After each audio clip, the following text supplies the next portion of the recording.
Hello team, and welcome to another ATP Geopolitics video, which is not just an ATP Geopolitics video. Of course, it's a Greg Terry video, and I don't know if Darren's co-streaming his, but Prof Gerdes explains. We have the triumvirate of I was going to say legends, but that's so self-aggrandizing. No, we have the triumvirate of people who are working to make the world a better place in terms of helping out Ukraine. And that's what tonight's all about. But we're going to talk about an awful lot of stuff, I think. But anyway, that's enough from me. Welcome to my team. And welcome. Thank you, Greg and Darren, for coming on. Thanks for being thanks for letting us be here. I'm glad you didn't use the term troika. That would have been far worse. Yeah, well, I actually thought he was going to drop Father, Son, and Holy Spirit on us, but that's, typically not out in the Jupiter range for him. I'm so outnumbered tonight. Come on, I'm fighting a secular battle here in the top left-hand corner. But in all seriousness, thank you, Johnny, for hosting tonight, and I'm excited. I'm really pumped. Prof Gerdes is in here, and yeah. I hope people, of course, we are. A part of the stream tonight will be about the fundraiser that is going well, and I do have a updated number for everybody. In fact, I have not yet even told it to Dr. Gerdes or Johnny, so it'd be a surprise for them. Also have a message from Pete regarding that, but it's just an honor for me to be here with you two guys, so thank you tonight. It's really cool. So thanks. Just before we start, and this is very much a British thing, British and Irish thing, but can I just say it is St. Patrick's Day, and to all my Irish friends, you are friends no longer. You're not welcome here. I'm having a commiseratory drink of Doom Bar in my weirdly Austrian big jug here, and it's the Six Nations Championship that just finished this weekend, and Ireland won it again. And quite frankly, that's enough to make me drown my sorrows. No, I'm only joking. My Irish fellows, you're welcome here, of course. Cheers. I'm having, I can translate this for you. I'm having maximum taste with no sugar, Pepsi. Can I just say, having driven around with your man Greg for a period of time in Ukraine, the man puts back some serious Pepsi. So that's no surprise to see that there. So we are going to talk about, I guess, quite a few things tonight. I want to look at the map that JR's done. I want to talk about what's going on in the north of Ukraine. Of course, it's not just me. You guys can decide what you guys want to talk about. But I was thinking, talk about what's going on in the north of Ukraine and in the south of Russia. Also, we've got Putin is looking close, but looking at some of the exit polls, he might just get in as the new president of Russia. So we'll talk about that. He's eking it out. Yeah, it's a close one. Returns were different. And it's just which Putin is going to be president. That's the question. And then I thought, obviously, we're going to thread in and out of, we'll weave and wend our way through this with talk about fundraising and what we're all doing together to raise funds for the armored medical vehicles. And JR, who does my mapping, this is majorly JR's a part of this, because when we did this before and we did a previous fundraiser, JR matched drone funding and we raised an absolute bucket load of money. It was quite outstanding, and I was really proud of the community. And he's going to do that again today. So just right at the beginning, I'm going to say, look, if individual people can raise $300 donation just as a one-off, he will match a $300 donation. He will possibly do two of them. So he will match $600 worth of his own money, which is absolutely outstanding. He's such a, he helps me as a channel, just unbelievable. The mapping is all JR at the moment because I'm too busy to be able to do it. And so the guy's amazing, and I'm getting a bit emotional already. But anyway, so that is what's going to happen. Where should we go to first, guys? Thank you, JR. Yeah, thanks. We do appreciate that. This is, you were just showing the micro community with a team within the team, and this is a team of teams in order to be able to have some kind of effect in Ukraine. So thank you to JR, all your moderators, anybody who supported Greg, anybody who's listened to my channel. We have to recognize that none of us are doing this alone, and if we think that way, we're stupid. Yeah. So.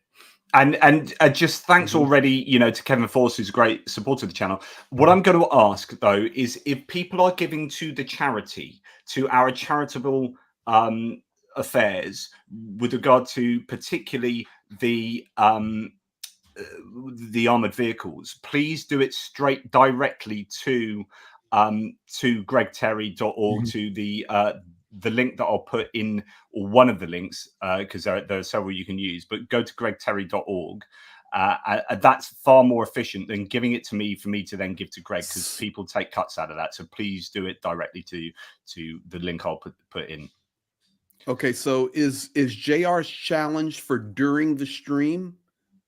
Yes, it is, as far as I understand it. But I'll be speaking to him on the back channels.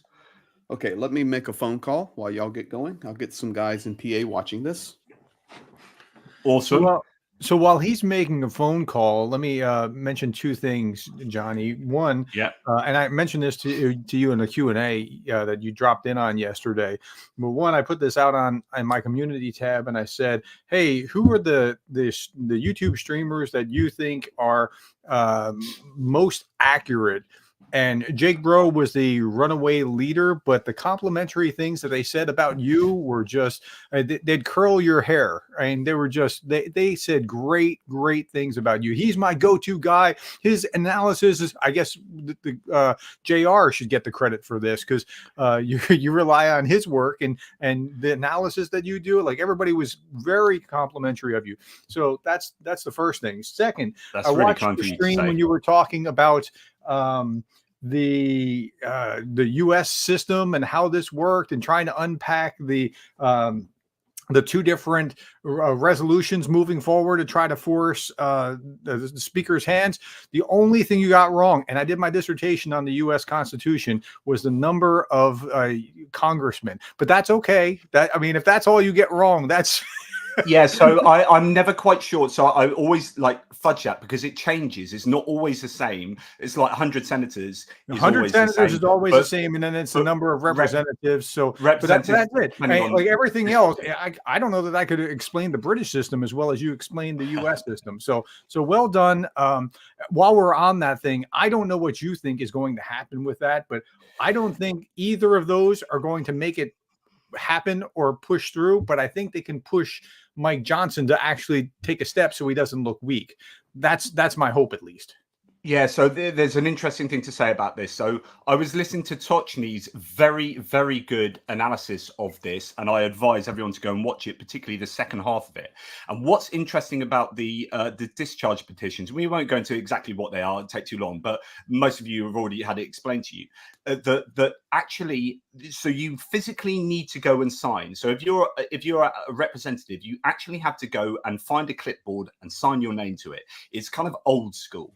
And as a result of that, and given that it kind of closed on Friday to be able to do that, there is only, I think, 177 on there at the moment, and they need 218. But there are people who, Democrats mainly, well, exclusively at the moment, but there are Democrats who have not signed it because they just weren't in Washington and they weren't able to sign it over the 2 days that it was open. So there is a belief that on Monday, when it opens, there will be maybe a flurry of signatures. The big question is whether they will get any Republicans on there, and it might be a bit of a snowball. If there are a few Republicans to go on, then it gives permission to other Republicans to do so, and it is crossing the floor. But if there are Republicans who feel strongly, of course there are, about Ukraine, and it's really a question of do I cross Trump? I mean, effectively, do I cross Trump and the MAGA Republican caucus to sign that? Is my feeling for Ukraine strong enough to do that? So we'll see. I mean, you might call it unlikely, but it could happen. Yeah, remember the speaker, the majority leader, the whip, they can all make life pretty miserable for you. Take away your committee assignments or move you to some terrible committee or something along these lines. So to cross is a really tough thing to do, but there's enough of them that if they would do that, they could make this work. And then there's the other one, and the Democrats don't want to cross that. Yes, yeah, because so you've got the two petitions. Yeah, just to remind people, you've got a Democrat-led petition, which is basically taking the Senate bill for $60 billion worth of Ukraine aid, but taking a Senate bill which also has the other stuff on it, and just passing it as is. Then you've got a Republican discharge petition, which has a little bit of a poison pill in there, so that it's a little bit more distasteful for the Democrats to take on board. And it would also be longer because it then has to go back to be ratified. And so actually the preferable one, if you're just interested in Ukraine, the preferable one is the Democrat one, because it's just what's already been agreed by the Senate. But you know, either way, I mean, I would take any of these at this point. Just get something working at this point. Is Greg back? Are you still calling? Yeah, I'm back, guys. And so our staff is watching. They're in Pennsylvania, and I told them to keep an eye on the PayPal link and on the direct link. And if people donate via that direct link, because I'm already seeing other people have donated other ways. Adrian with the donation to get it, he said, to get it kicked off, just kicked in another 50.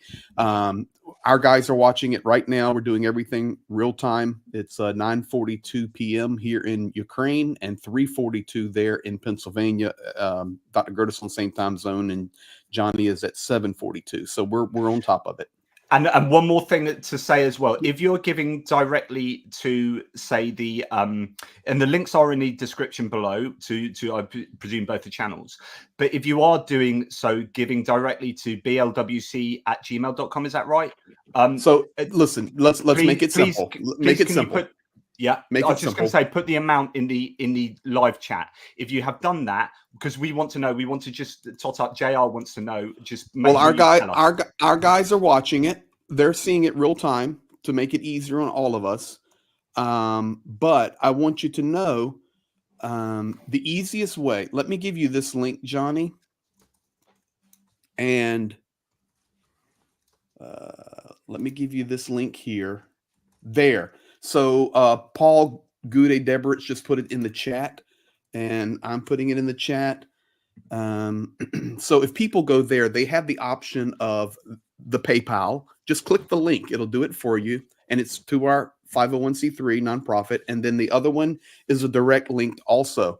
So either way, which is more comfortable. And our guys are watching both right now. So we're good to go. That's brilliant. And just to say that the JR is going to match any single $300 donation. And I think we might have already got that. Let's just thank you for this. Just you say something else, Greg, for the time being. Yeah. And I did, Jompy, that came across as well. And I saw your message attached to that for Pete, and it will go to that. Absolutely. So I just want to say, I think JR is going to have to be out of pocket a little bit, because we have certainly the first official one, and there may even be more. So that's so very many thanks to Adrian for these Swiss francs. That's really, really kind of you. There's 300 Swiss francs, which is there or thereabouts, and I think that's fantastic. And I think that means that JL will match that. So already we're off to a flying start. Just that's awesome. Really, really cool. Sorry, Greg. No, perfect. And actually, we have a Ukrainian from Poltava watching, who's actually in my hometown there. So that's Elena Vlesluk. So that's awesome. Now, so this is going to be good. Anything coming in, yes, everything's going for the armored vehicles, guys. Everything for the armored vehicles. How long is this valid for? I think this challenge is for the length of our stream tonight, and we're doing great, guys. We're doing great. Keep rolling. Thank you. We're going to give you numbers in just a few minutes. Whenever Johnny's in charge, okay. Whenever he says, never a good idea. Well, I mean, yeah. So JR's got enough to match 2 $300 donations.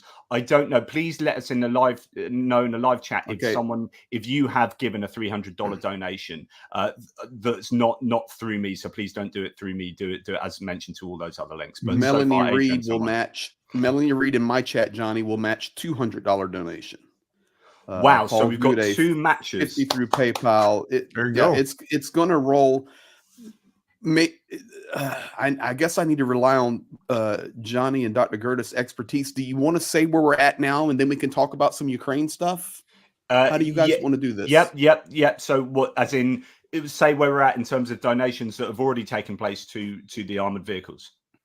Yeah. Okay. So Yeah, do that. that's good. let's do that. Let's do that, and then we'll kind of go away and just be so thankful for people's generosity. David L, on your channel there, 300 given to the foundation or to our nonprofit. Thank you. Guys, you guys are amazing. So Dr. Gerdes, you lay the groundwork. We started this less than 7 days ago. So this is just the next phase from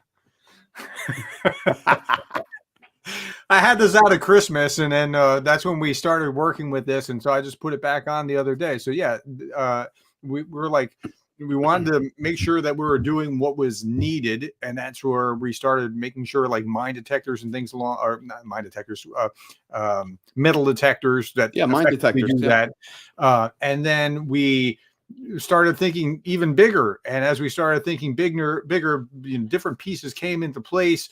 Some large donors came online and said, "Hey, look, we want to work with you," because they're like, one of them was saying like, "Look, I can't wait any longer. How long is this going to be until we can actually get this going?" Like they want to help. They desperately want to help. And so we're like, hold on, we're almost there. And we had these things lined up, and then they were doing the due diligence. Came back out about a week ago, started, and we were off to the races. And we were looking at $200,000. We had 80,000 coming right out of the gate, and then we just within days we're up another 10, up another 10, up another. I mean, so we're moving right along. Where are we right now, Greg? So with less than 7 days, I did get a report in from Pastor Kent and our team there earlier today. And yeah, Jompy, I got that for this project done. We were at 2 donors, took us to 80,000, and then we initiated the project because we wanted to. Okay, so if we roll this project out, it's going to happen. Period. We believe in these people in these communities. It's going to happen. That's why we waited. And Dr. Gerdes said, okay, I think it's time to pull the trigger on this. So we did. So that was 80,000, basically where we started. And in less than 7 days, we are at $133,000. Pretty good. $53,000 have come in less than a week. And we're going to smash through that tonight. With that said, this is the exact vehicles needed, plus this $200,000 for this project is the 3 armored snatches, but not just that. This is, PK has calculated everything, guys. I mean, export fees, the documents to get it legally out of UK and to get it transported we're using a third-party company, so we do not have to deal with any of the border issues in case they arise. We're using a third party that does this all the time. Additionally, more good news today. We needed to provide a contact person address connected to our organization here that could be the receiver of these 3 vehicles. And then when I get back from Ukraine, we get all this done. It's going to take, we now can make the down payment because we're 50% raised, but then we'll pay it in full. And I will be coming back and we will be driving these to the front line. Yeah, let's talk about the vehicles themselves so that people understand, because some of the let me finish one thing. Go ahead, Dr. Gerdes. So we today made the agreement when I was in a meeting earlier today with an organization that is partners with us that will be receiving into a secured place, have experience in that. Let's say, for example, Zhenya and I could not be in Lviv at the very moment we need to be there. These people will be authorized to get the vehicles there and put them into their secure parking lot. So we're done, guys. We're ready to do this. Plus the 200,000 includes the upgrades for anti-drone detectors, night vision, winches, all of the things to make these vehicles the golden, the golden hero rescue machines on the front lines there. So it's calculated even driving them all the way to the east and filling the tank up, and then we leave them with the guys. It's a complete project.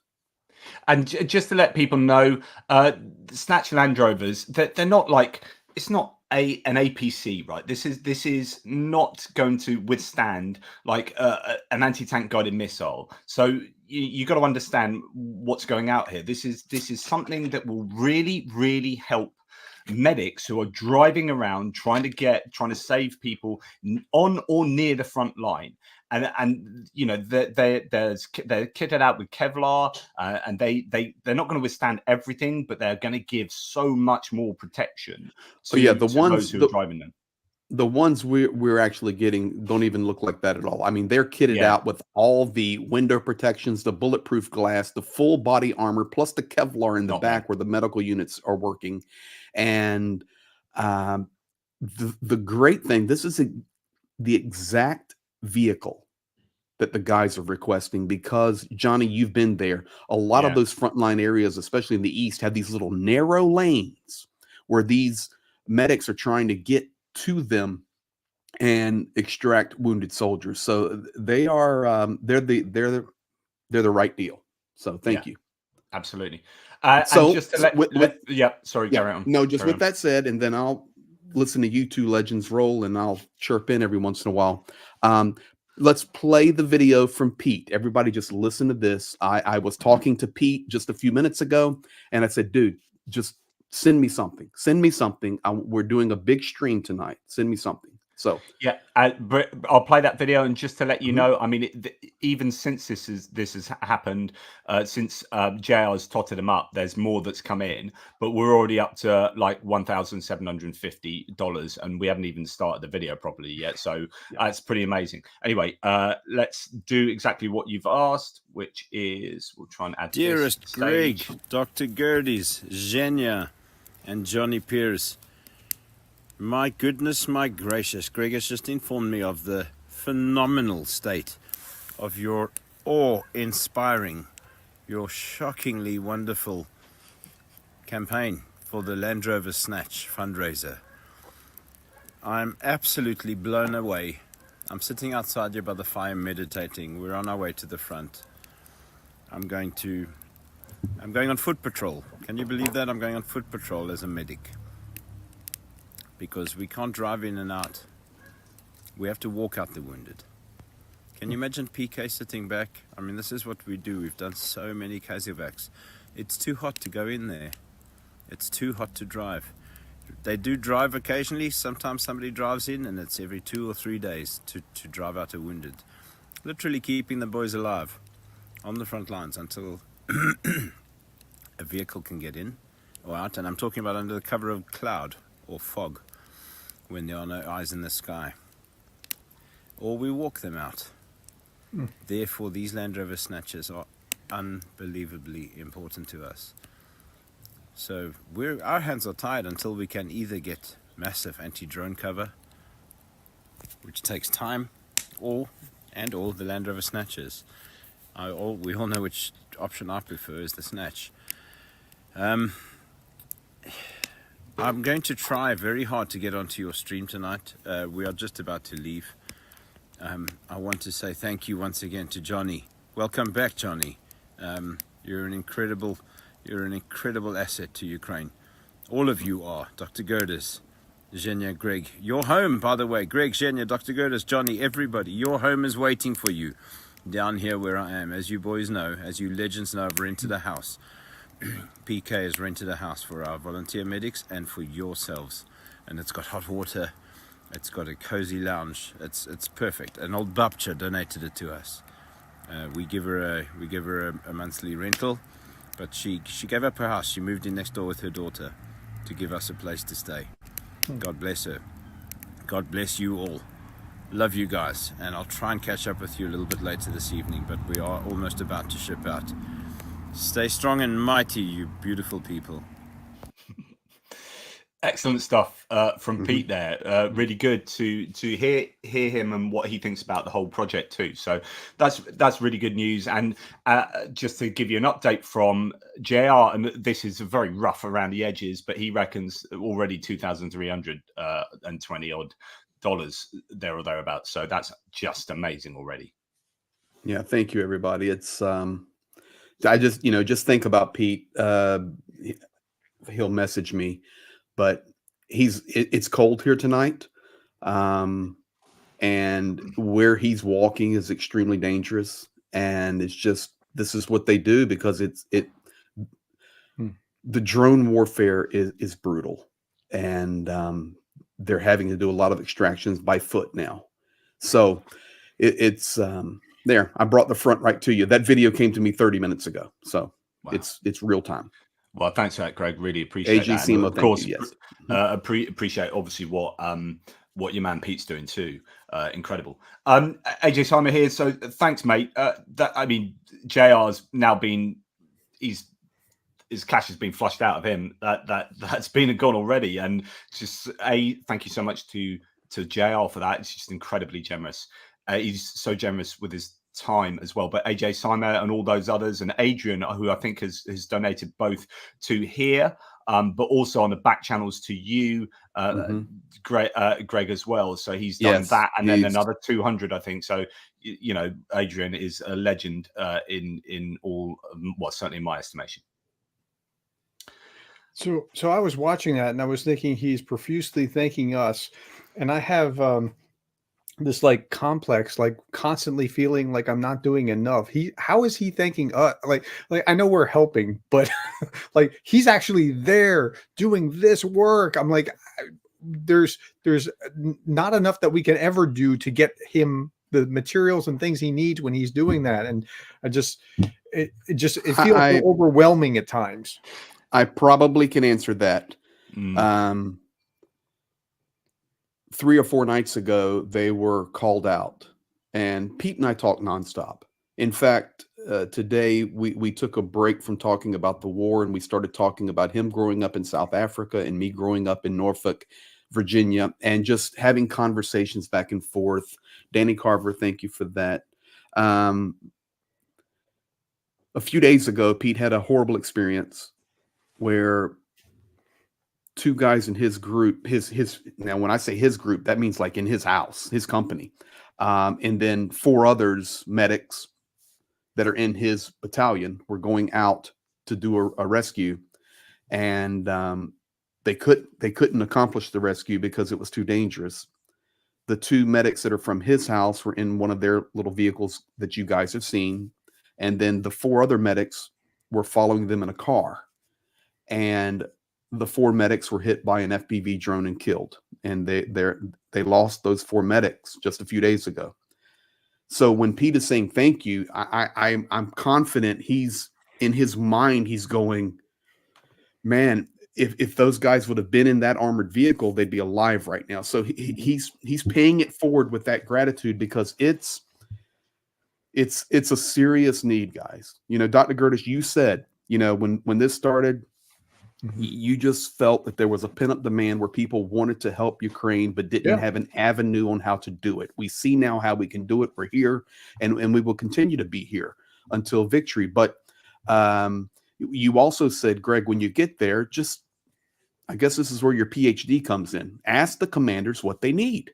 The ones you have relationship with. And then we went from medical supplies, and we went to metal detectors and stretchers and sleds. And now the huge thing is batteries for their radios and antennas, which we'll be dropping tons of those. We dropped some today. You guys will be seeing video on that later. But when we started really investigating these, we're about saving lives. Okay. And I know for us, we're about saving lives. And when Pete and other medics were going, and frontline guys were going, man, if we just had an armored vehicle, we would not be losing some of the soldiers we're losing. Right. Their lives would be saved. So we've went to this, and it's just amazing. Yeah, and for more of the backstory there, we were talking about initially like tourniquets and gauze and whatever we know they want. And then we got to phase 2 on the ground, ask them what they need. And then we got to phase 3 of wow, I never would have guessed metal detectors, although it makes sense.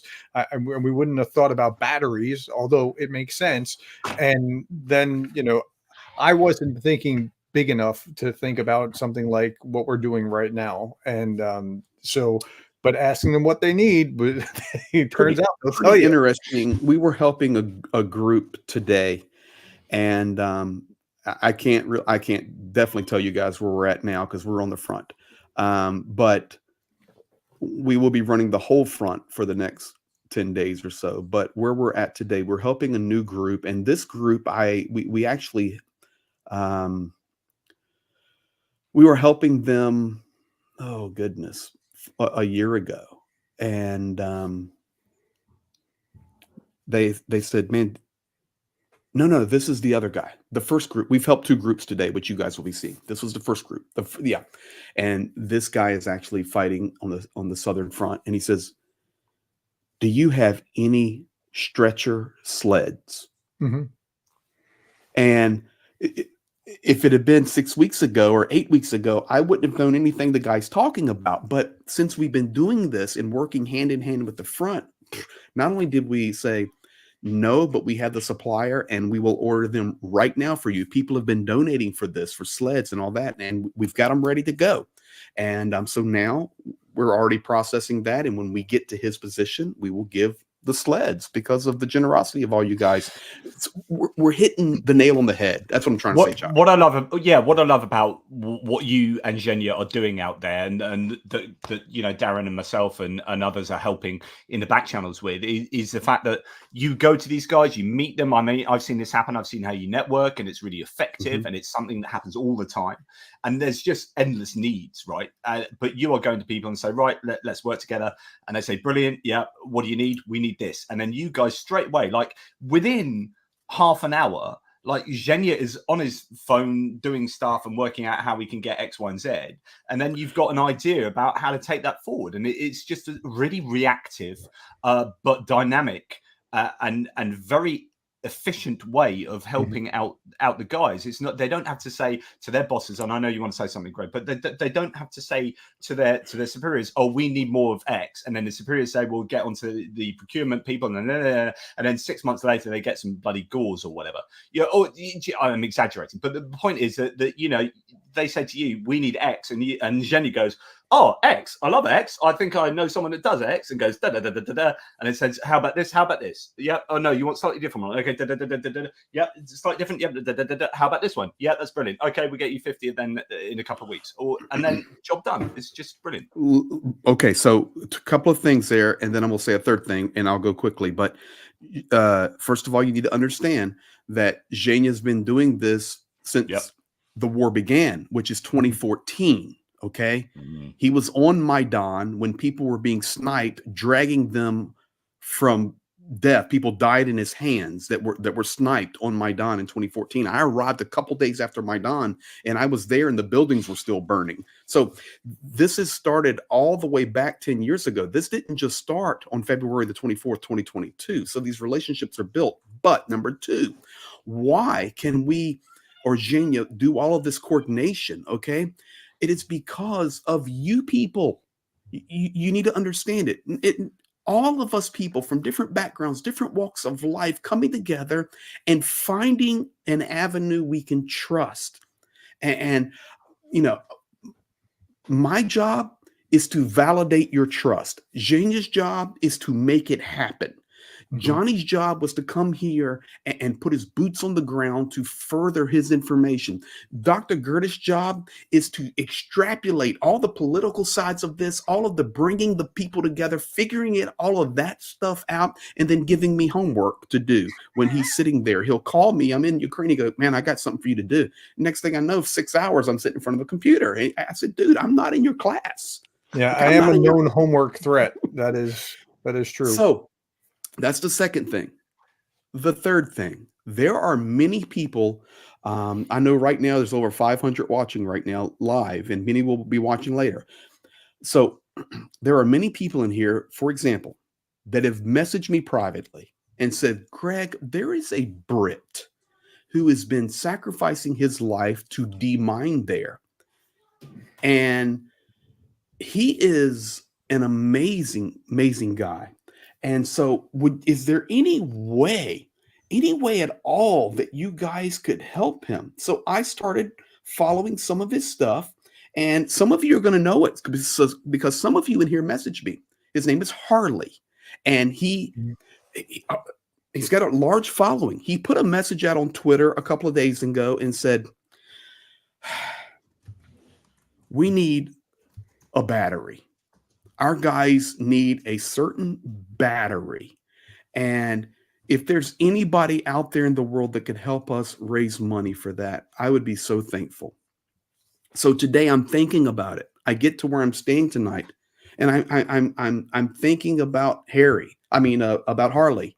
And I said, okay, we got to do something about this. And I went back and read the Twitter feed, and it's like $10 here and $10 there. And I'm sitting there going, okay, we got this massive project going on, and all of our focus is there. But people through this whole project have donated even anonymously before the project started, or meaning not to it was an open donation. Help somewhere where you see it. Harley Whitehead, that's it. Thank you, thank you, thank you. Certified EOD technician. He saved thousands of lives on the Ukrainian front lines. So guys, tonight I messaged Harley, and I said, Harley, Greg here, because we had talked a couple of times. And I said, Harley, we're going to buy the whole battery system. It's about, Zhenya would know, it's about $1,000 system that he's trying to raise money for. But you guys have been so generous, and so many people are in the chat saying, please help Harley, please help Harley. Guys, it's done. Zhenya says in the chat, it's already ordered, and it will be shipped to us. We'll be picking it up en route on our run at a certain place wherever Zhenya has it set up, and the deal's done. Why can we do that? Because of you people, all of us working together. So thank you, thank you, thank you. Bish, bash, bosh. Done. Yeah, absolutely. And that's fantastic. And that, really, really good. There's a couple of, so much, every time you guys open your mouths, I want to like chip in on something that you've said. To talk about the 2014, and I've said this a lot to my channel, but honestly, if you have not watched the documentary, which is on Netflix, but it's also free on YouTube now, Netflix have put it on YouTube. The documentary Winter on Fire is one of the single greatest documentaries I've ever watched in my life. It is that powerful. It is that good. And in that, when I was out in Ukraine with Greg and Zhenya and Pierre, we stayed, and this is Pierre said, right, we're going to stay at the Hotel Ukraine or Hotel Ukraine on the Maidan Square because of it's quite an old school. It's not like, interestingly enough, given the position it's in, it's not like the nicest hotel. It's quite old school and Soviet, but the position it has on the Maidan Square and the place it played in, the part it played in the Maidan Revolution, and I think it was used almost as a hospital for a wee while. That Zhenya was like, this is the first time I've been back here. The last time I was here, I was dressed in white, and there were dead bodies lying over there, and we were looking in the foyer, and he was pointing to where the dead bodies would have been laid. And it's just so significant for me to be in that place and watching Winter on Fire and seeing that hotel so often in the imagery that's there. But anyway, if you have not watched Winter on Fire, it's one of the things you have to do. There's several, and sorry, I'll let you guys talk in a second. So Winter on Fire is an absolute must. Navalny won a documentary. It is a must. 20 Days in Mariupol, won an Oscar, that also has won an Oscar. And then fourth, there is a new series on Netflix now called Turning Point about the Cold War. I'm most of the way through the first episode, and that is looking brilliant, and loads of people have said that's brilliant. So there are 4 things, homework for you guys, you have to watch. Anyway, that's my tuppence. Over Prof, to you guys. Amen. And so anyway, those are things that are really, really worth watching. Check out Harley. I know nothing about him, but I would love to interview him, so that's something for me to look into in a while. If we just go to, and thank you so much for people who are continuing to donate. It's really incredible of you. Just going to go to what's going on the front lines at the moment. Very quick whisk through the front lines, if that's okay, guys. Just to let you know that obviously there's lots of activity going on in the north, and once we whisk through the front line, we'll concentrate on the north, because I'd love to get you guys' opinions of whether that is a good idea, how we even measure whether it's a good idea, do we even know what the objectives are. But anyway, we'll come back to that. What has pleased me about the last week, and Greg, you might have something to say about this being in the know, is that there has been no mapping movements, ostensibly speaking, in the whole of the northeast axis. There was a tiny bit maybe around Turney within the week, but generally there's stasis there, and vitally even Ivnivska, there's been no change in the mapping there, which is huge, because Ivnivska and Bodanivka just above it are these two villages to the west of Bakhmut that act as west of Bakhmut. Act as the buffer zone to Chasiv Yar. And it's really important that if the Ukrainians want to keep hold of Chasiv Yar, which is I think really important for them to do, then they need to keep the Russians at bay in Ivnivska. And the fact that there's been no movement there for a week, I think, is massively significant. What do you think about the kind of stasis? Do you think the Russians are culminating somewhat, Greg? Oh, you're completely accurate on it's basically stagnant there. But let's not make a mistake about that stagnation with the line not moving. They are shelling the snot out of Chasiv Yar. They are shelling these so you see the line there, guys, with the red and the yellow. They're shelling it hard in Chasiv Yar, but the line's not moving. So once again, we come back to the same story. If Ukraine had the ability to fight back with enough weapons, we'd be looking actually at a different front line right now. Let's just be honest. Yeah, I mean, the last 5 months would have been entirely different. But you get these funny scenarios that have turned up. So had the US given, and this is me being a bit of a devil's advocate, had the US given $60 billion of kit 5 months ago, which would have saved tens of thousands of lives and would have been absolutely what Ukraine needed, there is this flip side that Europe might not have turned up to the point they have. So this has actually forced Europe. So this is a silver lining, Johnny. Yeah, exactly. Yeah, that's right. And I think that Europe got the memo with a year to spare before the November elections, and then whoever takes office, whether it's Trump or Biden, right? They've had a year to prepare for what's coming down the pike, let's say. And they've gotten they woke up. I was reading today that the difference between the Europeans in NATO, the amount of, if they're all giving their 2% required, you know how much that comes to? $63 billion. That's the difference of what they're not doing. Guess what? That sounds very familiar as a figure for that we're talking about in the US, right? Like, so the Europeans stepping into this role is going to be really important for them to do. I don't like at all that the US has been, at loggerheads between the House and the Senate, and the Republicans within, holding that up. It's tragic, but the Europeans are at least aware, thinking, working toward not just depending on the United States. And this is perhaps long term. It's like an inoculation that's allowing it to. This inoculation's keeping us from getting worse by getting us to wake up and see what's really coming down the pike. Yeah, and I think there's also an interesting idea, which is was it Lithuania or Estonia? The government produced a very well thought through document about a month ago on exactly what could be done to support Ukraine in a very meaningful way. And they suggested 0.25% of their GDP on defense for Ukraine. And if everyone did that, which they are doing, and in fact, I think 2 Baltic nations, I think it's Estonia and Lithuania, are doing this. I don't know about Latvia. Anyway, but if everyone did that, and they actually lay out how doable that is, then Ukraine would have no trouble. I mean, obviously, you know, it's more difficult than that, but ostensibly they would not have a problem with equipment at all. And it just takes that political will, and it's just really interesting that one of the Baltic governments has produced a plan that is a workable, doable plan. That if everyone took it up, every NATO country took it up, then you know Ukraine would not be in trouble. But there you go. So going to Avdiivka, where it's still fairly dynamic, the Russians are still pushing hard, although, you know, we are wondering how long they can keep pushing, how much they've got left in the tank. Some good news to see some blue pins in the north here from two of the mappers. So we've got Andrew Perpetua and Suryat Maps there showing some Ukrainian gains pushing back down along this road, which is important because you've got higher ground here towards the west. So you've got a river that comes down from Bedici and cuts around here through Umanska. And the Ukrainians are able to sit on the higher ground with the river as a defensive piece of geography.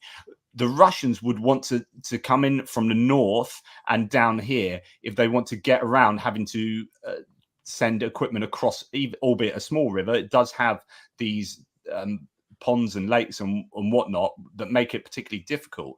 Now they would have to come from the north, which means maybe pushing along here. Now if the Ukrainians are pushing back in the north there, my speculation would be that's really very good news and would stop the Russians being able to do that at least somewhat. It's going to depend what happens in Bedici, which is particularly difficult at the moment. The Russians are making some gains in Bedici. Any thoughts about this neck of the woods, the whole Avdiivka front line? Greg, particularly? No, I think you nailed that. My major concern is actually south of that now. Yeah, that's our major problem areas right there above Marinka. You got Pervomaisky, you got Novelsky, you've got and then actually the one Krasnohorivka. That's the one we have to watch the most, Krasnohorivka, because up above that actually right there, Novelsky. So that gives a pivot point for Russia to actually start hitting Krasnohorivka from that northeastern section. And as you well know, there's nothing there but fields. Yeah. And Krasnohorivka is actually, a city the size of Chasiv Yar, actually bigger than Chasiv Yar. I think pre-war population 16,000. And man, if they get that, guys, we need to hold Krasnohorivka. We need to hold Chasiv Yar. Let's just leave it at that. So, and Novelsk is this I'm tiny more concerned down there. Yeah, it's a tiny agricultural settlement, but it's been very, very important for the last couple of years since the war started, because this whole area has the Russians have really struggled to get from the purple line, which is the annexed 2014 line, further forward. They moved through Pisky and then to Pervomaisky. Then they were pushed back, and now they're pushing back through again, and they are taking land in Pervomaisky. But since Avdiivka has been lost, Novelsky's lost some of its importance, because Novelsky was massively important as this tiny little place that stopped the Russians being able to flank Pervomaisky, which itself stopped the Russians being able to flank the Avdiivka salient. So there's a couple of really small settlements that have been very important for the front line. Novelsky is one of them, and Pobieda was the other. Settlement right there, Johnny, if you go back to there is. It's the only cover around for miles and miles and miles. Yeah. That's why that little village is so important. Yeah, and it was really important. But with Avdiivka going, it's slightly less important, but it still is, I think, important for holding out.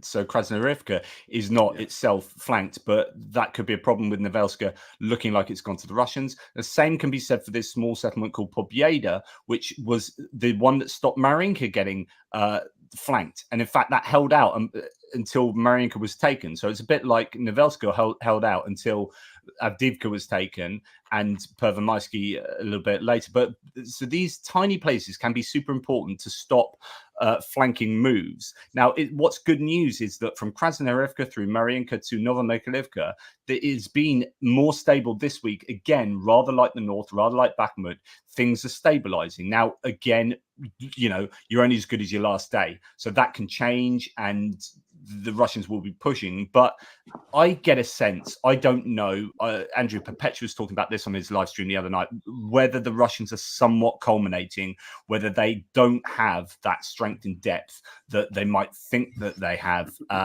because they are now starting to grind. The Ukrainians are getting more ammunition in. They're starting to rotate a little bit. It could be that things are looking a little better for the Ukrainians. But again, you know, that's not to say it's at all easy. When you're undermanned, when you're undersupplied, and you're holding like this, you're daggone right that looks good for Ukraine. So if we can just if we can get them some supplies, if we can get them some armored vehicles, if we can, you know, it will make such a massive difference, guys, such a massive difference. But we'll see. Yeah. So overall, to be quite honest, the North I'm a little concerned about, but right here is the other major concern.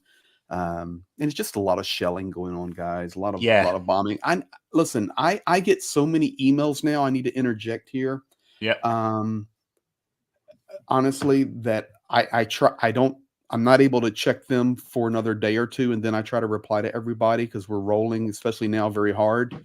And I guess this was divine leadership that led me here, or it could be an aligning of the planets for Johnny. Either way, my phone buzzed right beside me and I clicked it open, and just a message here, and I need to read this. Richard Rock. I just donated $1,000 via PayPal. Can you credit the 1,000 to Richard on your show? Richard? I mean, it's like, dude, it's like a miracle that I picked this phone up to check that. Sorry, Johnny, an alignment of the planets. It's a probability. It's a probability. It's a probability. We're going to do some probability analysis for Johnny to keep him okay and not having medical issues after the program. Sorry. No, sorry, Richard. That was at the bottom of the email. Richard, RR, thank you. He says this larger donation may encourage others to do larger donations. Thank you. And this is from Minnesota. So thank you, Richard. And once again, I'm just happy I actually grabbed my phone there. So he's a true Viking, except he's not one that pillages. He unpillages. So thank you, Richard. Awesome. Thank you. When you were looking at the maps, and this is in military analysis, this is more political. Today is the 17th. It's the last day of Putin's election. How much of this do you think might subside as a consequence of that? I don't mean go away. Question. I just mean it's been trying to show that we're really tough right through the election, and at a certain point you can let up. Yeah, that's such a good question, because I've been long saying that these pushes, Avdiivka was about March the 17th. And you could argue that these areas down here, I think they'll probably still try to keep pushing here, because I think this area down by Vuhledar, from Vuhledar to Marinka, this road, Konstantinivka, the Vodyanye there, where they keep some radars and whatnot. I think this is operationally fairly significant. And likewise up here, I think Kurakove here is an important objective that they've always wanted. So I think they might keep pushing there. But in general, I think that's a great question. It's going to be really interesting to see the next week, Darren, to see whether the Russians actually do take their foot off the gas, how much of this was down to trying to please Putin. Great minds think alike. It's exactly what I was going to tell you guys. And it's going to be interesting because Zhenya and I are just starting this run, and everywhere you're pointing to on the map, we will be in all of these places. So we will get firsthand reports over the next 10 days or so. But Marinka is going to continue to be pushed, that line. And the other one is, I have a feeling they're going to try to push out Robotny and close that line back up. And then maybe have some respite, or we'll see what happens. We just have to wait and see. And the other is, what you have to remember is the drones, the FPV drones that are rolling every day, just like Pete talked about. I do not know how much they would slow down, but we'll see. But we'll see. So yeah, I was thinking the exact same thing. Going to be very interesting over the next 7 to 10 days. Yeah, definitely. And it's interesting that we have as you say, Robotna, some gains for the Russians according to Suriyat maps. All the caveats applied to Suriyat maps. They often, or he often shows changes, even if it's just like an APC that's dropped off some people and then been blown up. It's like the Russians control that, so we need to be careful with those movements, and that's why there's a difference between, say, Suriyat maps here and Andrew Perpetua and Deep State maps. So big differences around this Verbovit area, but they are pushing here in the Robotny area. I can tell you from firsthand, we help guys that are in that hole right there. We talk to them personally. It's tough down there. Yeah, and that's where there's the only bit of the Surovikin line that the Ukrainians may still have a foothold in, but more likely it's just a grey zone. Now, what's you were talking about the Russians pushing out the Ukrainians out of this salient. I think this is because I wonder about this, because I don't think it has any particular intrinsic value for the Ukrainians at the moment, right? It doesn't really matter whether they hold this or not, whether they push back out to where they started the counteroffensive. I don't think it makes much difference, other than it acts as a buffer zone to Orikhiv, and that may be why they're still trying to. You've got to fight somewhere, right? So you might as well fight here rather than here. You raise the question, and even probably, I know Dr. Gerdes is not so much in the technical map analysis, but he's into the sociology and the psychology of this. At some point there has to be a payoff, because really, what is the purpose to hold that?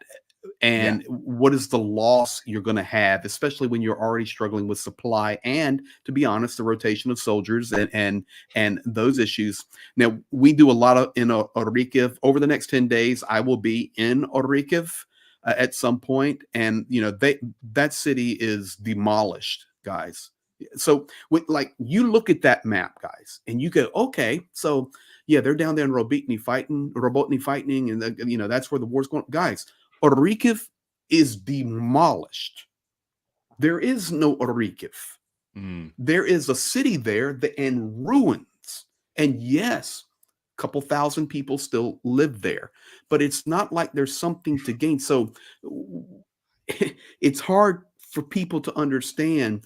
We look at a front line and we say, okay, well, that's where it's at.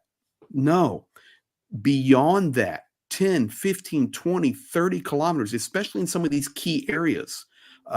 It's a major challenge, and it is seriously, Orikhiv is smashed. So yeah, absolutely. It would be a key place to hold, just because it's pretty good size, Johnny, and a lot of infrastructure there that can be used for staging and supplying, even though it's destroyed. Interesting. Sorry, Darren, were you going to say something? Yeah, I was going to say it's not so much. So there's a little bit of a psychological issue of losing the ground and then having to, even if it's going to another place, but that's not really what's important. They have to be thinking at a general's level about what is really strategic and what's really not, and how do we make sure that we hold on to the things that are musts. Now, I want to point something else out that's not mapped exactly, but Cheryl Waitley put this out at 4:26. It's 4:30 now, so I've been biting my tongue waiting for this. Putin will probably do a massive mobilization now that the election's over. That's another probability. Okay, what do we think of that? Yeah, I mean, this is what I've been talking about for ages, which is that you've been waiting for a mobilization to happen. I argue that Putin he's existentially connected to this war. Like, his existence depends on the outcome of this war more than any other human being. Like Zelensky, if Ukraine loses this war, Zelensky won't get deposed or die. I mean, Ukraine's entire existence is obviously connected to the outcome of this war, but like Zelensky personally isn't, in a way that Putin personally is. So if he loses this war, then you can argue very successfully, I think, that that's the end of Putin, his regime. And when it comes to dictators, when you end their regime, it doesn't normally end in them just retiring to their mansion. And he's got many he could retire to, many super yachts he could retire to. He's the richest human being on earth. But the likelihood is it won't end well for him. And he will know that. So there is that element. There's also the element that, and this is still being said by people like Budanov, and I know you can't always trust what Budanov says, but there's a lot of very good evidence to suggest his health isn't great as well. Putin, and so there is the element that his bad health could be causing him to make poor decisions, but also like it's the last roll of his dice, basically. And so I think that yeah, you know, you will get him making decisions that a normal rational actor in another country wouldn't make, because he is personally connected to the outcome of this, or his life is.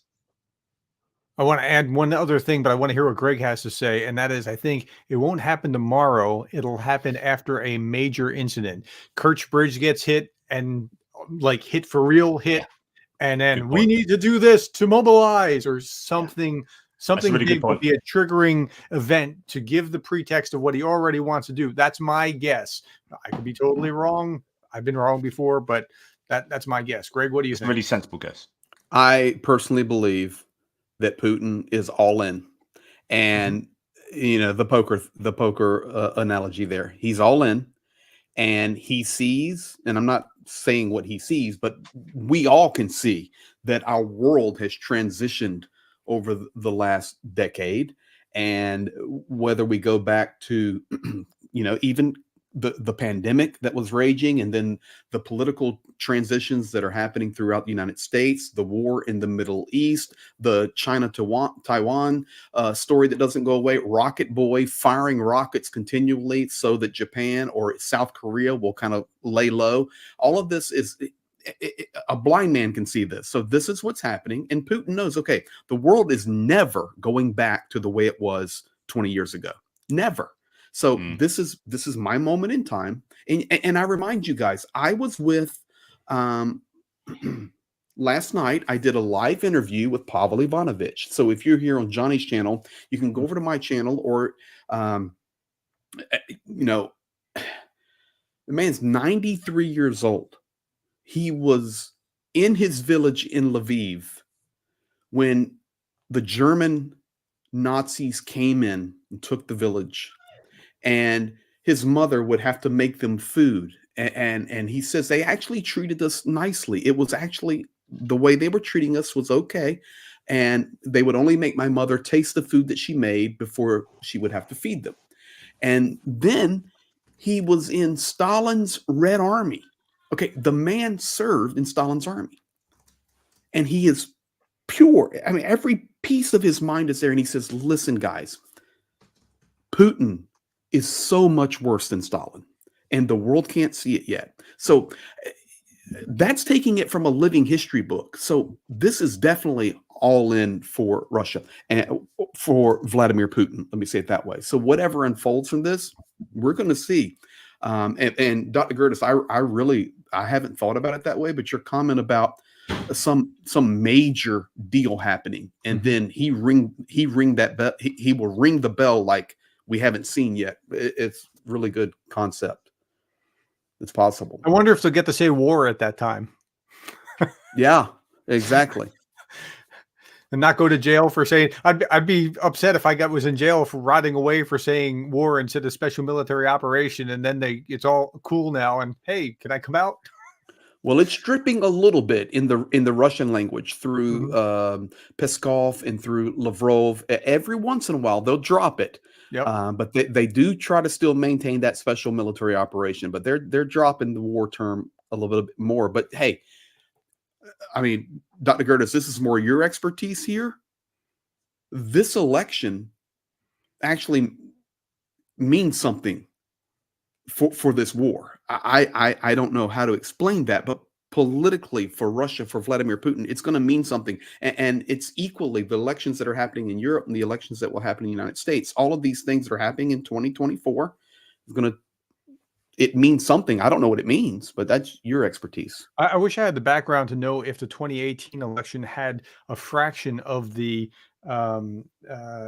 people dropping ink and throwing bombs and what. I mean, I know there was some resistance, but I wish I could see a side-by-side comparison of the amount of resistance, because you don't resist what you know to be fair, right? Like, I lost the election, whatever election it was. I lost this election, you lost that election, but we're not marching in the streets because it's free and fair. And I got to say, you know, my guy, you got to say your guy. Okay. right? So when you see this kind of thing, it's because people recognize, and like, God bless that lady that's going in there and dropping ink in there, taking a picture, knowing like, yep, I'm going to jail. Well, yeah, and there's a number of those who have done that. There's people who've Mhm. set fire to ballots. There are people who've dropped ink in, iodine, all sorts. There's a good, I think there's been like 50 now, something like that. At one stage it was 37. I'm sure there's more than that now. Arrests over things that have been happening. You look at the stats. There's some, I think, a tongue-in-cheek bit of article analysis, maybe in the Guardian, or might be someone reading that and then doing a tongue-in-cheek analysis, talking about how, well, 88% isn't that good when you look at King Jong-un and when you look at some of these other dictators. And like, I think it was Saddam Hussein who had like 100%. It's like, so he's obviously playing this game about trying to be sort of make it look kosher enough that it has to be believable enough. But he's upped it from his previous percentage, I think, in a previous election. When you then go to, I think, the Donbass and Crimea exit polls, they're looking like it's closer to 95%. Chechnya, I think, is something like 99%. So yeah, there are some fairly unbelievable things going on with regard to the election.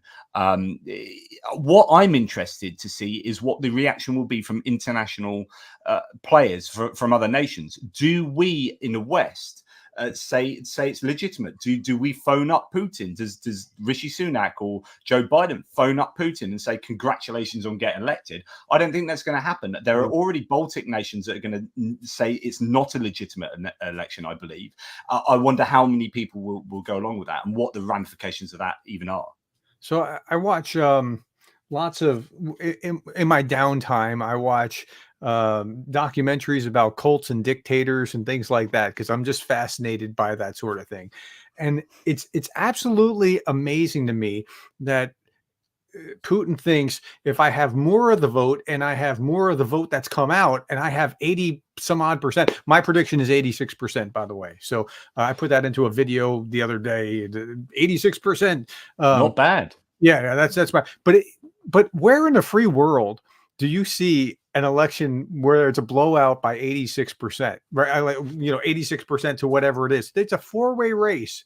Bill Clinton had, I think, 43% of the vote in a three-way race in the United States. Like, if you got 60% of the vote, you just trounced your opponent like by so large a margin. It's almost embarrassing. But he thinks that he looks better, not more fraudulent. If he had, like that's what's going on. It reminded me of this documentary I watched where Saddam Hussein is talking to the judge like, how dare you talk to me? I'm Saddam Hussein. Like he still has this mentality like, you how do you think you can even talk to me like this? Because I am this.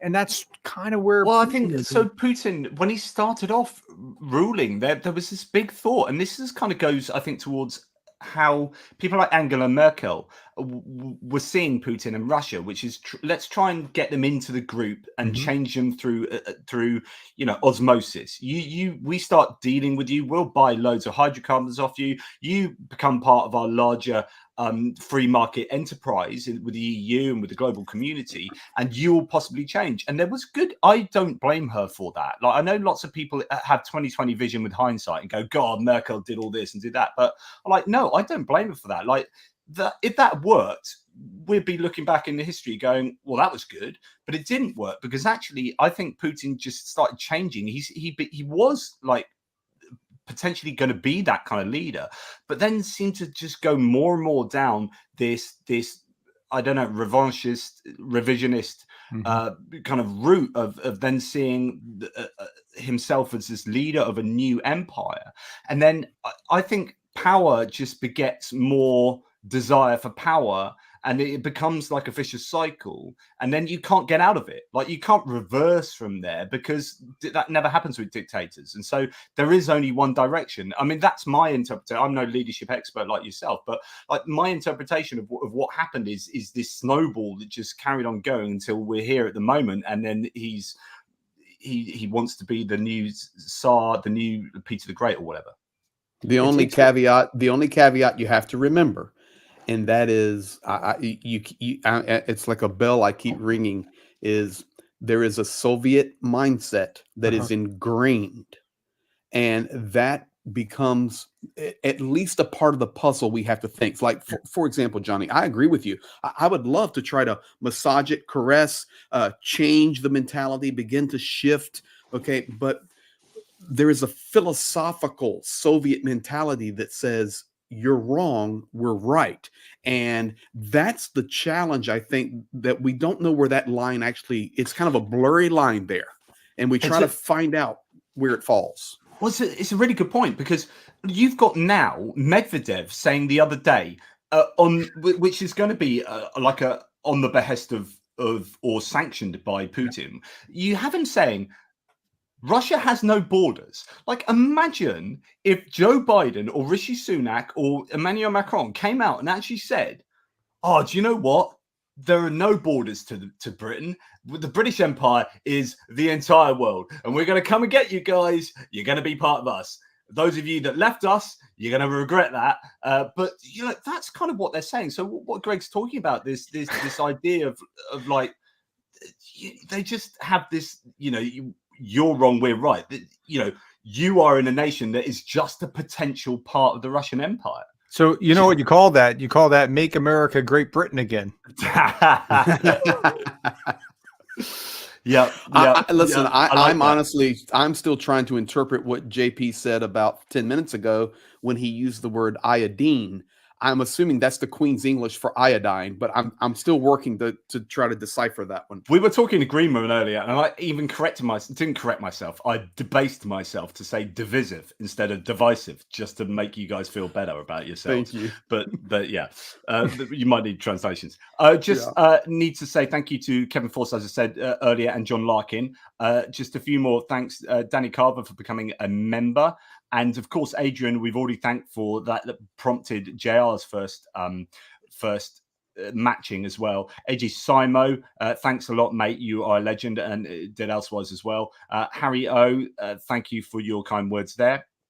Danny Carver has also gifted 5 Greg Terry memberships. And we have Mark Biscu. So Mark, as we know, is, or as many of us will know, is he lives in Canada at the moment as a Ukrainian with his wife Olena. We visited Olena's parents, Greg, and it was an absolutely tremendous experience. Yes. And I'm just in the middle of trying to get the second episode up and running. I'm so busy that, like, trying to get things together. To get the second episode of my experiences out there, it will happen. Hopefully, it will be done by the end of this week. But he said, when the war began, we feared the world would not care. Thank you to you guys and to everyone for caring. We just added to our previous snacks donation on Greg's site. Thank you, Mark. Thank you, Mark. Just insane. You are one of the most just generous humans. This is specifically towards JP's wine fund, Mark and Olena. Well, it's funding some beer. So thanks, mate. And mine tastes good. But yes. While he's on that note about the world not caring, go check your messenger. I sent you a link. It's John McCain talking 10 years ago. You might want to play this little, just like a minute's worth of that. And I want to talk about something going back to Greg while you're. Can you grab that? Yeah, I'll look for that. And if it's one that I think it is, I played it before, and it is absolutely magnificent. Yeah. So while you're doing that, I want to go back to Greg's point. Greg's point was that, like, the Soviet mindset. I saw this when I was in Lithuania. We call it the Soviet hangover, right? But it's not just Putin having that Soviet mindset. It's the people having that Soviet mindset, allowing Putin to do what Putin's doing to those people. So there's a difference. Like, why did democracy not take in Iraq? What history did they have of actually, like, being a democracy? Like, so in the American experience, we came over, Johnny was just raising this, talking about our roots. We had a couple hundred years of self-regulation, of self-government that we got from 1619 in Jamestown all the way through to 1776. We had a good long span of actually, like, we're rebelling because we have this self-government and you can't take it away from us, right? So they don't have that kind of mentality. The greater question is, and I saw Ozzy Bugga in here earlier, the greater question is, how is it that Russians are peasants and Ukrainians are Cossacks? right? There's a very different mentality amongst the Ukrainians than there are with the Russians, like just taking it and being like, well, you know, what are we going to do? We can't do anything about it. And the Ukrainians are like, what? We're not doing this, right? I think, honestly, I fear for Zelensky immediately after the war is over that it's going to be like Churchill after World War II, right? I mean, not fear like I'm terrified, but that could very well happen given the way that Ukraine, they just won't take this kind of stuff. And there's a different mentality. How did that different mentality take? It's because they're two very different peoples. And so at any rate, I just thought that Soviet mindset, it's still there, but that Soviet mindset's allowing these kind of things to fester. And tell me if I'm off base, Greg. No, I think you're spot on. And I just think this is the missing ingredient that, you know, that people need to understand. Like Ukraine, even Ukrainians, and Zhenya's in here, he could walk in right where I'm at now and confirm it. They're breaking out of that, and they're going for it very aggressively. It can't be explained honestly. It has to be experienced. I really believe that, because when you begin to witness it and you go, okay, these people do not think like I think. Like, there are things that we try to accomplish here. Okay, I'm going to tell you one story right now. Okay, now this has nothing to do with our NGO to NGO. This has nothing to do with our ability to do everything that we have committed to do to you guys. But this is just an illustration I want you to understand, because nothing stops us. We have our lawyers, we have everything. There were some things we needed to purchase for this run with cash, okay? Because we go from charity to charity, and then everything's done electronically. It's high tech here, and receipts and all that jazz. So I had our office in Pennsylvania. Okay, send me 5,000 cash. We need to buy this. Like, out of that's coming Harry's or Harley's power generator, all this stuff. And I went to the bank.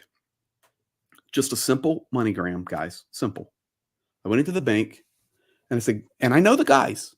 In fact, one's a subscriber on my channel. He watches every night. He's probably watching right now. Привет, Igor.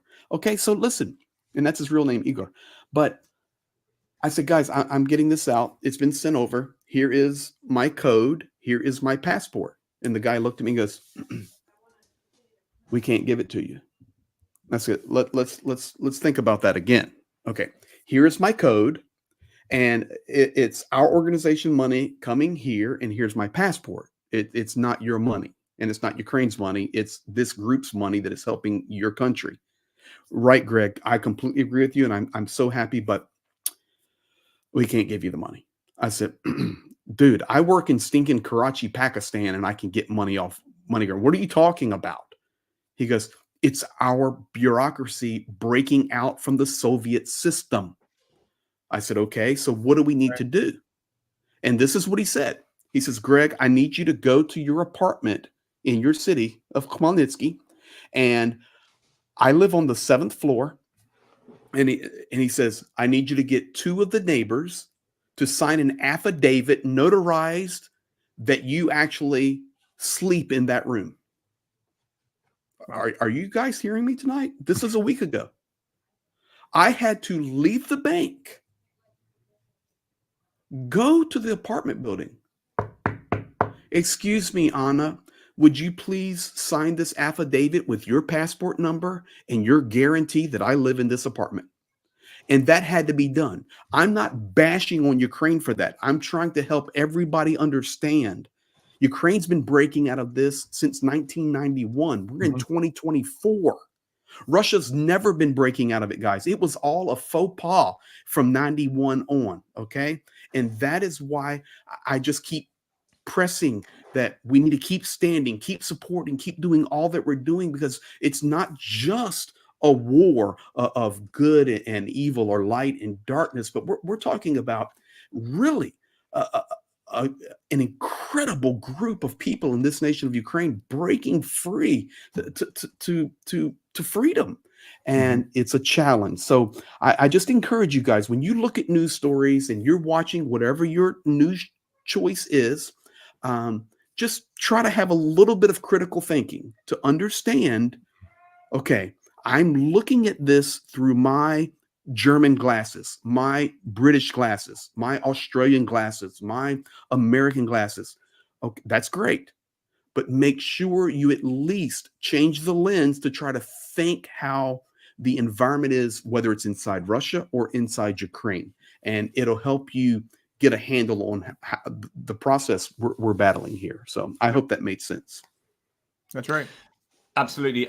Just to say that the wonderful community that we have, over $4,700. That's a rough estimate, which is just absolutely incredible. I wanted to say thanks again for Mark, super kind human being. Paul, who is amazing, as well as gifted 5 Greg Terry Experience memberships. Paul Guda Thank you, Paul. Always a great supporter of the channels. Tito Valenzuela has said with a nice super sticker for Greg. Don't forget Kirill. So that's for you, Greg. Let me speak about that real quick. We will not. We will have Kirill's birthday party in the immediate future. I also received another question from people that are so concerned because they says, Greg, we saw where this village of Myrny was taken, and it's all public. Everybody knows that Kirill's village is Myrny, but I want to set everybody at ease. In Ukraine, every region has a Myrny. Okay, so Kirill's village was already destroyed, so it's not been taken over. I mean, it's destroyed, but they're okay. It's a different Myrny. So that's our Springfield in the United States. Yeah, I think Greenville. There's a Greenville in every state as well. It amazes me. The map, when I'm looking at the maps of Ukraine, it's like, oh, there's another place called Stepova. Oh, who knew? There's another one. Yeah. There's another one. And I did a whole video. I did a 5-minute special video that I just want to refer people to about the mapping things. And it is a thing about Ukraine. I know in the US we have, or you guys have the same places in many counties, and in Britain it's the same with many places. But literally, some of these places in Ukraine there's a Nova Bukhmativka by Avdiivka, which is across the railway line from a Nova Bukhmativka. So it's not like a different county. It's literally like you can throw. And it's like, what are you doing there? And I had this big video where I was like waxing lyrical about this. And I said, look, here's a place. Here's another place. And then I was going mental about this because it was only next door. And then while I was doing it live on the video, I was like, there's a third place with the same name within this like area. It's just, what are you doing? Like, how? Or they'll do it like this. The village name will be Shasliv. All right, Shasliv means happy, and then right beside it will be Nova Shasliv, which is new happy, and then beside that'll be Nova Shasliv, which is new happy, and they just and maybe like Veliku Shasliv, which is be like greater happy. Yeah, that's right, exactly. Just a couple more before we go back to the map. Party Putin is asking what to do with the other 12%. So he got 88% of votes, supposedly. Anyone else realize that the hidden meaning behind 88? So, of course, if you know your Nazi kind of culture, then Adolf Hitler, the 8th letter is H, I believe. And so that's it. It's Heil Hitler. So if you have people with 88 tattooed on them, it's just a dead giveaway as to what they think. So 88 is a big fascist number. Well, yeah, it's a number he's chosen, obviously, for his election. So there you go. But thank you, Paul Gilbert, as well, for your generosity there. And just 2 more before we go on. Niels Clement, I've donated $100 yesterday and are a little soft, so 100 more today. Thanks, Niels. You're an absolute ledge. Now I'm broke, but he's done that via Bethel Live, so that's really good news there. And just here, someone said, Johnny, everyone should. Oh no, that wasn't what I was going to say. But actually, everyone should watch the speech by President Macron. It was an absolutely barnstorming interview that he gave. He put down the interviewers with their kind of not great, not nice questions, and he was so strong in support of Ukraine that it's just amazing. But Mitch Mazarol, for the team effort, some geopolitical hypothetical here: if the US leaves NATO, should the remaining members and the EU also consider sanctions on the US for an arguably passive, permissive approach to Russia's aggression? So actions should have consequences, should they not? Go for it, Darren. Okay, so this is kind of silly. people think that Trump can do far more than he can do. We have a constitutional republic built on your constitutional republic, and then adding layers to that, right? I mean, what you worked out in the British Constitution from the Magna Carta till 1776, we basically plagiarized and then added layers to it. Trump can't do, like, he can't in and of himself remove us from NATO. He can't do this. He can't do that. Like, people say, well, what if Trump does this? What if Trump does? Like, he's limited. Like, the president is perhaps the most powerful man on earth, but only within certain restrictions. People were asking, what if you remove this amendment? You can't. You need a supermajority of the House and the Senate in order to remove an amendment. What are you talking about? So people need to, like, there's enough problems in the world as there are to not worry about phantom menaces. So I do. There are some people who say that what he can do would be to get the right people in charge of the DoD for his point of view, and commanders in chief and whatnot, and not fulfill the requirements of NATO. So rather than unilaterally remove the US from NATO, he could do things that effectively make the US not a very good colleague member of NATO, and that's what some people are suggesting. He could restrict some things. Whether he would, I don't know.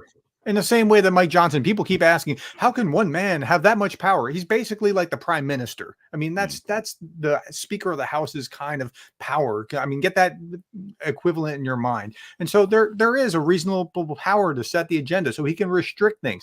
Trump could restrict certain things, but he can't unilaterally. Like, our system is geared, it's designed not to work. It's designed for gridlock. It's designed to keep any one person from being able to run roughshod over everybody else. Apart from when it comes to the majority speaker of the House of Representatives. No. But that's still part of the design, because he still has the will of the majority by the Republicans. See, you're only looking at it through the lens of just Ukraine. The majority is still behind him. Even if half of them are holding their nose or going like, come on, man, let's, right? He still has the majority's will. So that's this is hence the development of the discharge petition to try and get around. So you can get a majority to force him to do that. And that's still the will of the majority. So but the design, the system is not designed to work effectively or efficiently. It's designed to prevent tyranny. And actually, Congress passed a bill or some kind of something recently within the last year, I think it was, that would stop him being able to unilaterally take the US out of NATO. So there is a check and balance that has most recently been applied. I really do appreciate that, Mitch. Thank you very much. And I am worried. I'm as worried as anyone about a potential Trump presidency. That everyone on my channel. Can I ask a question here? I'm a Ronald Reagan Republican, as my colleague is, but I'm also kind of out there a little bit because I think I'm Johnny's starting to rub off on me. You're right around the front line with Johnny, and all of a sudden I feel myself leaning. The truck was just leaning left the whole time. And I'm sitting here. We had Johnny actually sitting on the left side of the truck on purpose. They had to service it afterwards. Seriously, we're taking him for a political servicing. Seriously, here's a question I have for you, Dr. Gerdes. Okay. So Trump is not the elected president of the United States. Now, he is a former president, and he's running for the election in November 2024. However, the prime minister of Hungary comes and meets with him, and other world leaders are wanting to meet with him. It's almost like, I know he's not the president, but the world looks at that and goes, okay, he's really pulling the strings. And then I have a hypothetical question. Is he manipulating behind the scenes to stall or block Ukraine support? I'm just asking some questions there. Yeah, does he have that? Any of us can actually know that. Okay, I mean, who can tell? But that certainly seems like bad form to be doing that. Like, remember what happened to Michael Flynn? He was talking to somebody who was on the Russian side saying, hey, wait, we're going to be in office in a little bit. So, right, that it was just a little conversation, but you weren't actually in power yet. And that's what, like, so this seems like that kind of thing, but we don't know. Nobody knows what was said, but it's bad. So I want to horrify you for just a moment. Okay. You might want to grab some antacid or something before I say what I'm about to say. It hit me out of the blue the other day, just 3 days ago. Okay. So Trump, like people are like, oh no, what if Trump wins? What if Trump loses? I'm not saying I want him to win. What if he loses? And then there's another 4 years of Trump being Trump, campaigning for 4 years between there and when he's 81. And we know that 81 is not too young. I think okay, you've got to understand this is coming from my own political persuasion here, but I think in order to kill off a MAGA movement, MAGA would have to be significantly beaten at the polls in 2024 in November.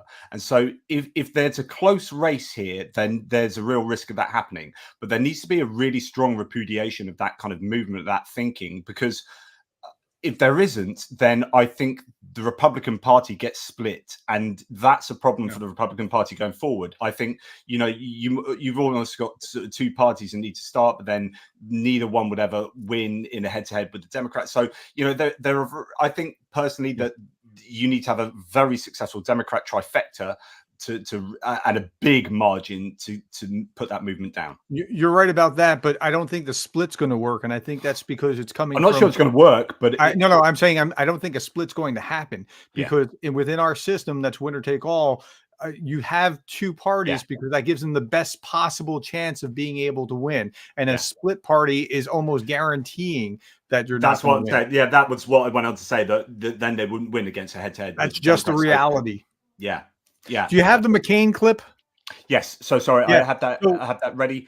Let me set it up. Do you want to play it all? Just the first 2 minutes. I'll tell you where to stop. Okay. First 2 minutes. You'll hear McCain he get to the place where he'll just say he's embarrassed or something like that. Yeah. But let me set it up because I was putting this video together today talking about MAGA Republicans versus Ronald Reagan Republicans, right? I'm a Reagan Republican, and Reagan would be turning in his grave watching what we're doing, right? There's just two different things. Now, this goes back 10 years to when McCain's talking about what's happening in 2014. 2014. Can you believe that? So watch what he has to say on the floor. It's just like a minute or two. Let's just see that. Right now, as we speak, Vladimir Putin is either planning on or contemplating an invasion of eastern Ukraine. Incredibly, there will be an objection from this side to this legislation when the people of Ukraine are crying out for our help and our assistance. My friend Senator Barrasso will now be proposing the House amendment that has not one single sanction in it. What has happened? Where are our priorities? Is the IMF, no matter whether it's fixed or not fixed with this legislation, more important than the lives of thousands of people? Is that what we're talking about here? I will say to my friends who are objecting to this, and there are a number of them on my side, you can call yourself Republicans. That's fine, because that's your voter registration. Don't call yourself Reagan Republicans. Ronald Reagan would never go let this kind of aggression go unresponded to by the American people. And I've been embarrassed before on the floor of the Senate, I will tell the president, but I haven't been embarrassed this way about members of my own party. One of the most proudest aspects I've always felt of our Republican Party and the leadership of Ronald Reagan and others is we stood up for people. We are now faced. You can stop there. That's fine. So I've shown that before. It's such a good speech. It was remarkable just seeing the difference. And this is how I still think this is how everyone that I like, my closest kind of set of friends, this is how we think. And we're looking at MAGA going how could you think it's okay for Russia to do this? It's not, it doesn't even compute. Greg, what do you think? I completely agree. It's sound thinking. We get back to the human equation. And for me, it's whether it's Republican, Democrat, left, right, Mars, Jupiter, or anywhere in between. The bottom line is people are being wiped off the planet right here beside me where I'm at right now. Mm-hmm. Okay. So if that's okay for anybody, then you have a problem. Mm-hmm. No matter where you're from, what country you're from, what language you speak, what political affiliation, it doesn't matter. If you can't recognize that And of course, that's the war of the propaganda that comes out of the Kremlin trying to negate that. Okay, that's the battle back. But the reality is, guys, I'm here. Okay, today I drove past thousands of buildings that are leveled.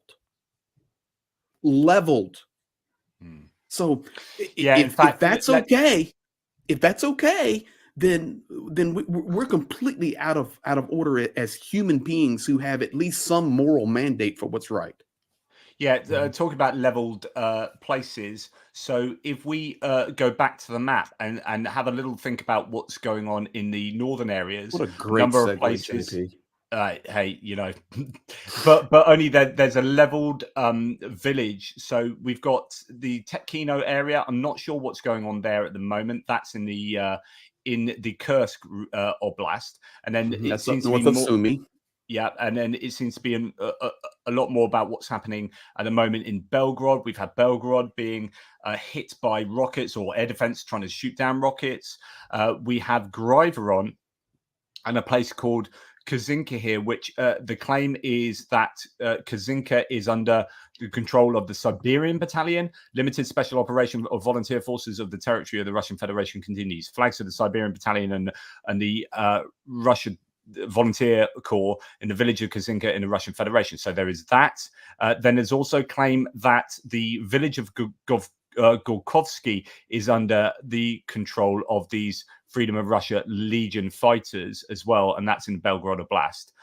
So there's a number of places where this is happening, so on and so forth. I just want to go to now. Where is it? Where it is actually in Kazinka. So where was I? Kazinka. Velika Pisarivka. Yeah, that's what I was looking for. It's to your left. Easy for you to say. Yeah. It's right there. So okay, Velika Pisarivka has been hit today. Let me just find that. No. Where was it? Here it is. So Russian Nazis, and then I'll give it over to you, Greg.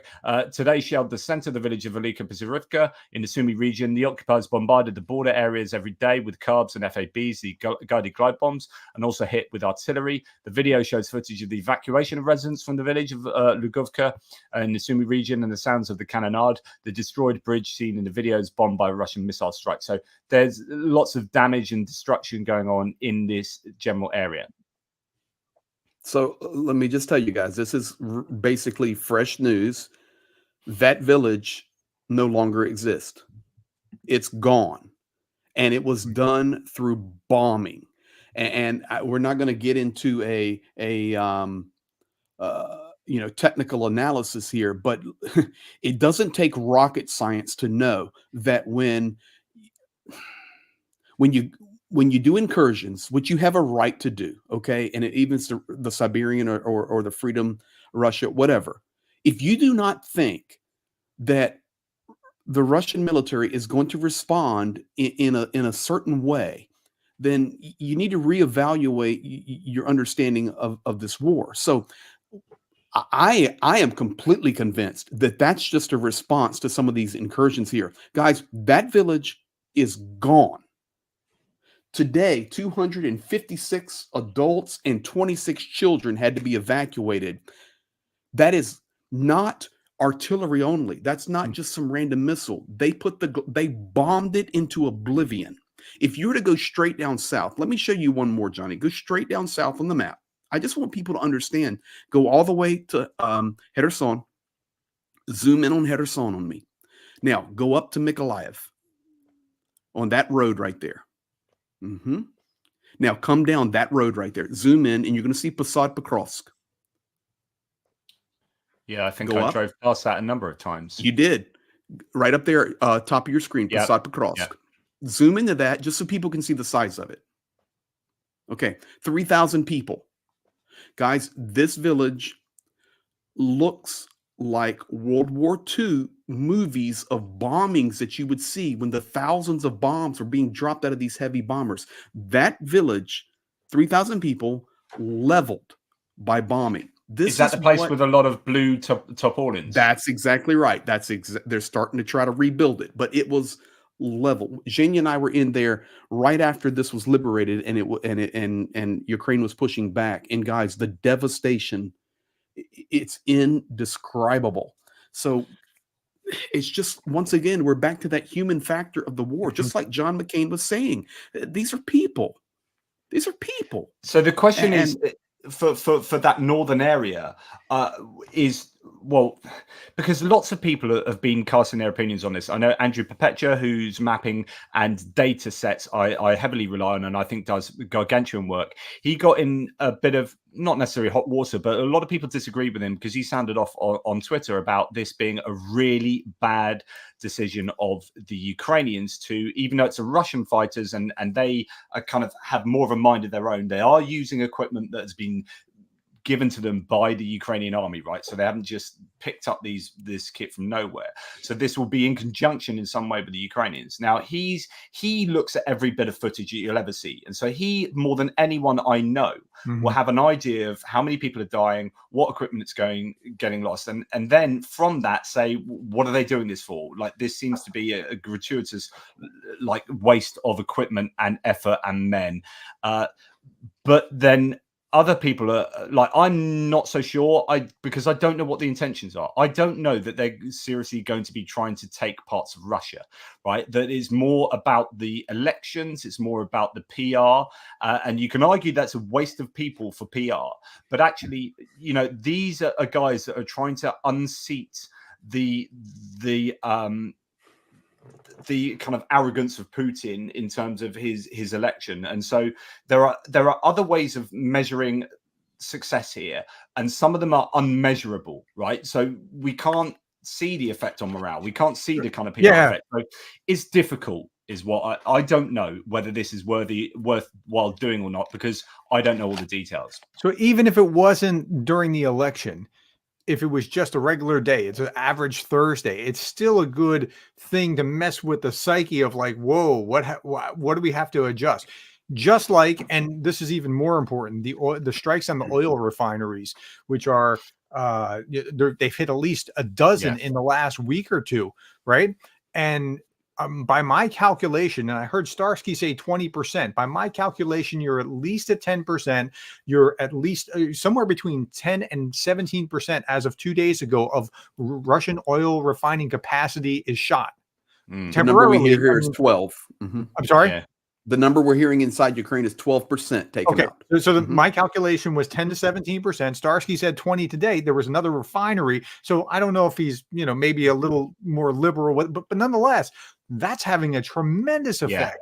And they, I mean, to the degree that they can do more of that and have to eventually move air protection around oil refineries instead of in Ukraine, that's remarkable. I'm not sure that you're having the same effect with the ground incursions, but it's still going to play with their minds. I think to defend what the Free Russian fighters are doing, I don't think you can expect them so much to go and fight down on the front lines in Ukraine, as much as that's kind of not their remit. But the question is has what they've done resulted in losses that are not worth it, and also these recriminations that Greg is talking about on Ukrainian villages, and are places getting hammered as a result of what they've done, and does that need to be factored into understanding whether it's worth it or not? I don't know. I don't either, but it at least, listen, it's so much more complex than we can understand. We just try to understand it the best we can. It's like Dr. Gerdes said, there's definitely benefits to it. You have the morale side of it. You have the intimidation factor. You have the election cycle. You have all of these things that are happening. And then, of course, the refinery strikes are massive. And it's equal to Ukraine dominating in the Black Sea without really even having a navy. I mean, it's amazing. Incredible. These are wonderful things. But how do you weigh that and evaluate that when Ukraine is so limited on resources and soldiers? And that's out of my expertise, but at least has to be thought about. Just another round of thank yous. Danny Carver giving another 5 Greg Terry Experience memberships. Thank you, Danny Carver. And also, Johnny, there was some messaging on my side that said some of your guys, like John Larkin or others that are usually in your chat, said they were unable to chat or do something. So I know JR's working on the backside, but Yeah, I'm I passing think the there's message been to some you. moderating issues going on, so sorry about that, Okay. and I'll look into that. LWD Farm, member of the month, says thank you, Greg Terry Experience, and everyone else. So thank you. Oh, thank you. And King Dog, one of yours as well. King Dog. Super sticker. That's very kind. Stephen Bendel, great chat, guys. Some Norwegian love. Slava Ukraini. Thank you, Stephen. He's such an amazing supporter of the channel, by the way, Stephen. So, as are all of you. So, Sean Lindsay here. Hi, I just watched a British guy serving in Ukraine. He was saying that he hears a few F-16s are in Ukraine now, and Ukraine don't want to advertise this. Has Greg heard this?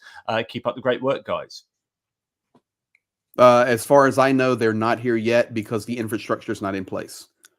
They're not supposed to be there for 2 months. Yeah. I mean, those listen. Oh, here's what I can tell you: the airports are not ready yet. So how can they be here?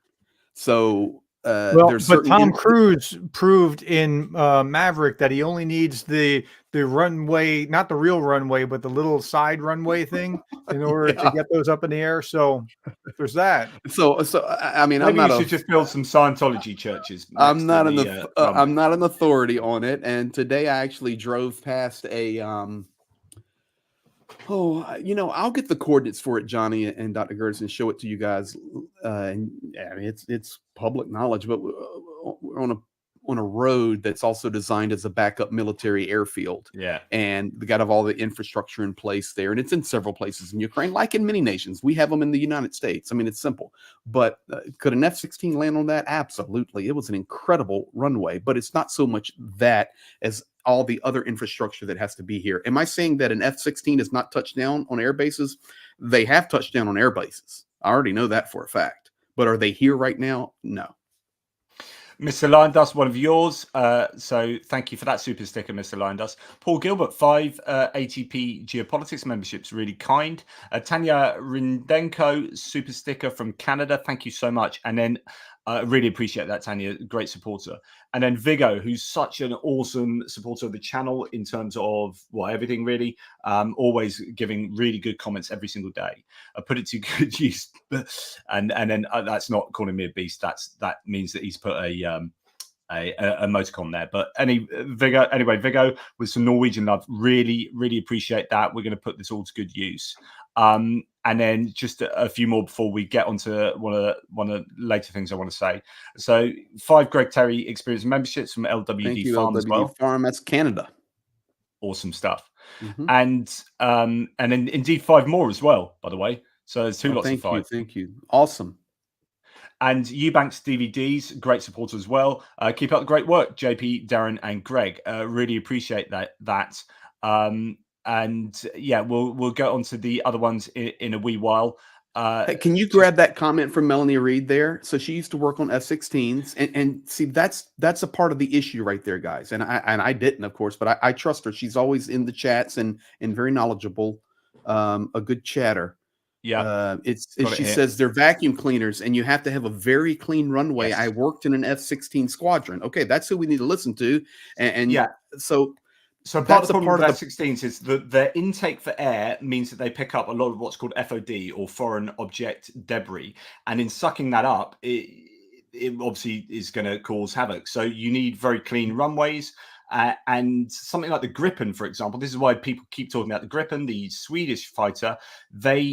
They don't have that same air take, and they can take off from a much shorter runway, like a road. They've been designed to fly from like Swedish roads, so they don't suck up the FOD, and they can be operated from more places. They are cheaper to fly in terms of the amount of money you have to spend per flight hour, and also they have a smaller footprint in terms of the maintenance crew. So like ideally Gripens would have been the ultimate thing to have a shed load of. They just don't have that many of them, and the logistics therefore chains would be much more difficult to come by. They also fire the Meteor missile, which would be exactly what Ukraine wants. So unfortunately the Gripen is like the second choice. I have a feeling they are being trained on them, and you will see Gripens, and it is happening under the radar, so to speak. But yeah, it's certainly true about the FOD with the F-16s. What I wanted to just talk about, as I guess we meander somewhat towards a conclusion, is just a couple of bits of news today. One is, again, this is going to the northern border, and this would be pretty controversial if true. Now, I don't think this is true. A little earlier today, Russia published these two videos claiming they'd shot down a US-made UH-60 Black Hawk helicopter. So this is doing the rounds at the moment. They say up to 20 Ukraine military personnel were on board, and it was hit in Lukashivka in the Chernihiv region. Now, it does appear that this has happened, but I think it's been retracted by some people claiming it's not actually they're not actually Black Hawk. So if Ukraine does have at least one Black Hawk helicopter, they use it or them for their special forces. And that will be a sore loss. But I think there are claims that it's a similar paint job to the Black Hawk, but also you've got the some Me helicopters have that paint job. And I think that, as it says here, Russian sources are now claiming that helicopters were Me-24 Hind attack helicopter with the Ukrainian ground forces, and that it was down by elements of the 138th Guards Motorized Rifle Brigade along the border. Either way, that's a bad loss for the Ukrainians to have lost a helicopter, and that could be involved in those incursions going across the border. I don't know. Or maybe not, but that could be another thing to throw into the evaluation. And then in other helicopter news, this has happened, and this has caused an awful lot of consternation. So this is in Transnistria, which is the kind of quasi-annexed region of Moldova, which now there is this footage that's coming out of. I mean, this has happened, right? A drone has gone and hit a helicopter. But as you can see from that helicopter, it's actually got a broken window already. Apparently, this is covered in kind of moss, I think. It hasn't been used for 20 years. It literally has not been flown for 20 years. And there's satellite imagery to prove that it's been in place for that long. And so what's going on here? I know that Tochny has just done a video on this, probably released just before we went live. So I haven't seen it, but someone's told me that I think Thierry has just told me that they've just released a video debunking this as being the Ukrainians doing that, I presume. So some are speculating it's false flag. They have a tremendous angle on that helicopter. Did they have it all this time, or was it just like I'm skeptical of video when it's too clear? Like, why would somebody have had that image? Yeah, you know what I'm saying? And like when it's wheeling around, going, "Oh my god, look at this!" There's footage of that from several angles, I do believe now, and it's HD footage as well. So, like, a helicopter hasn't moved for 20 years. Why do you have video camera HD imagery of that just sitting there with a broken window? And it gets hit with a drone, and of course, it makes so much sense that if the Russians are going to think, right, what can we blow up that we blame on the Ukrainians that allow us to then do some funky stuff in Transnistria because the Ukrainians are threatening us? And that's a double-edged sword, because you got the largest stockpile of artillery shells anywhere in that region in Moldova. Yeah, and that could go very wrong for the Russians in Moldova if the Ukrainians get involved. So yeah, it is playing with fire, and the Ukrainians would absolutely love a bunch of that equipment that the Russians have there, and it would be relatively easy for them to get if they really tried hard, because there's maybe 1,500 Russian soldiers there, but I doubt they're like exactly crack, and they're like, if push came to shove, I think it would be interesting. So I can tell you right now, I'm checking from my guys right now, and unless it's debunked on some guys I really trust, Ukraine taking credit for it. Oh, is that right? Ooh. Yeah. I stand corrected. I'm not correct. I'm not correcting you at all. I'm just saying that we have to wait for these things to filter out. Yeah. So I would be. I'm just saying that it looks a little bit too. But consequences. Yes. So we'll see. I'd be really surprised at that. I'm not calling that into question necessarily, but Ukraine should take the base and give the land back to Moldova. No, what Ukraine should do is take the base and take all the munitions. Yeah. Let Moldova have the land after they get the munitions. We just want the stuff on it. I've been there. I've been in Moldova so many times. I love Moldova. People there are good. But that Transnistria region in Tiraspol, the capital there, is you literally move to about 1975 Soviet Union in Transnistria. No question. So it's like a Cuba effect. It is. It's the weirdest place. Are there really pro-Russian people there? Absolutely, 100%. So it's interesting. And so that could, yeah, kind of interesting. That happens on the same day that Putin's elected. Yeah, interesting. Right, just a few more people to Hey, thank. that could be our big triggering event. Yeah, look at the prophet already speaking down there. The prophet of Pluto, not God. The prophet of Pluto. I've got it, Johnny. I've got it straight.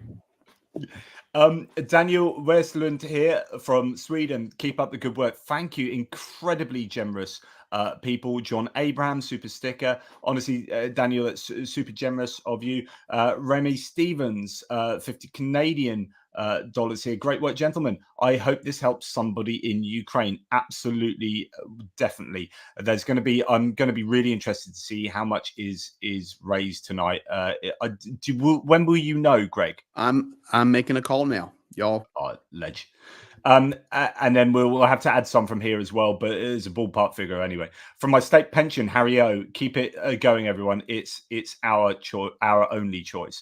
Thank you, Harry O, and thank you for deciding to do that. That's really, really generous of you. Jamie Snow, member for 2 months. Wish I could give money. I give when I can. Thank you, Jamie, for the kind thoughts, though. And Rob, this is incredible, Rob. £99.99, 100 quid there. Thanks, Rob. You are an officer and a gentleman. Really appreciate the generosity from all of the people today. It's been quite incredible. So I'm not co-streaming, but immediately after this, I'll swipe your video, put it online so that a whole new group can see it if they haven't been able to see it before. So hopefully that'll inflate the numbers even further. That'd be fantastic. Yeah, good on you for doing that. Anything from you, Greg? I'll get some numbers in just a couple of minutes. Well, I have from JR, we have about 5,800 at the moment. That's what he's totted up. Have that'd be amazing. Well, we're definitely over 6K then, because I've had I think 4 or 5 donate specifically for this fundraiser tonight through Buy Me a Coffee. Amazing. I'll check that. Yeah, absolutely. Yeah. Well, that's amazing news. So thank you to everyone who has done that. Now, someone was asking about Krinky, because I didn't get quite so far as the Kherson area. I have heard nothing from Krinky over the last, well, actually really anything significant for the last few days. There was talk about the Russians maybe amassing some forces again to push from the northeast and push the Ukrainians down there. As far as I understand it, still there is only 1 out of the 4 original battalions still, the brigades still there, which means that they aren't crazy serious about expanding territorial control around that area, and it's more about fixing the Russian troops and equipment in situ, and then attriting them with drones and artillery and whatnot. So I guess that's still happening. The ISW says that there's. I mean, I expressed what the ISW said last night. They hadn't brought out their new report, and it's again, no changes there. So I guess we just wait and see if anything different happens there. But I can't see that the Ukrainians have the ability to expand that beyond anything that's there. They don't have to necessarily have the ability to expand that. This is just like what we were talking about the Free Russia Legion, right? There's a psychological impact here that's all out of proportion for the number of people there. Tell me if I'm wrong, Greg. What do you see? No, there is. And Johnny and I discuss this quite often. Yeah. There is the psychological impact. There is the amount of material that Russia has to push on that area. They have lost a ton of it there. And so they've it's lost not just a ton of guys. Tangible. I always come back to this. I play a little devil's advocate here because I know all of those points are valid. My only point is being here, being on the front lines. I know what, and I share it with you guys, what the real story is about Ukrainian soldiers. They're heroes, but they're tired, and we need more. So I just have an issue sometimes with maybe, and I'm not the one to answer it, but what is the value gained versus the value given for Krinky or Robitny? So I don't know the answer to that. So I think all of our viewpoints have validity to them. My theory has long been here that it's consequentialist moral ethics here. So, and unfortunately, that's not great for the people who are being sacrificed. But essentially, excuse me, Dr. Gerdes, can you interpret that for me? I have no idea what he just said. Basically, you'll know this. Basically, that the morality of the thing is based on the outcomes. Yeah, so this is a greater good, So this is employed, I would argue, very a lot in the Bible, although Christians generally don't like moral consequentialism because you don't need God for the morality, but we won't go down that rabbit hole. However, for the greater good literally is a moral consequentialist technique, right, or method. So what you have here... I'm sorry. So you just think in terms of Saving Private Ryan. Was it Saving Private Ryan where they were talking about like every dead German gets me one step closer to home? Yeah, but right? yeah, I mean, I think that's part of this as well. Yeah. So what they've done here, I think, from the larger zoomed out perspective, is that they are essentially using Ukrainian soldiers to bait the Russians in. That's the psychological element, which means that we've got to get them off this side of the river, and so they're throwing troops and equipment here into this whole area, and then Magyar's birds and the artillery and whatnot and other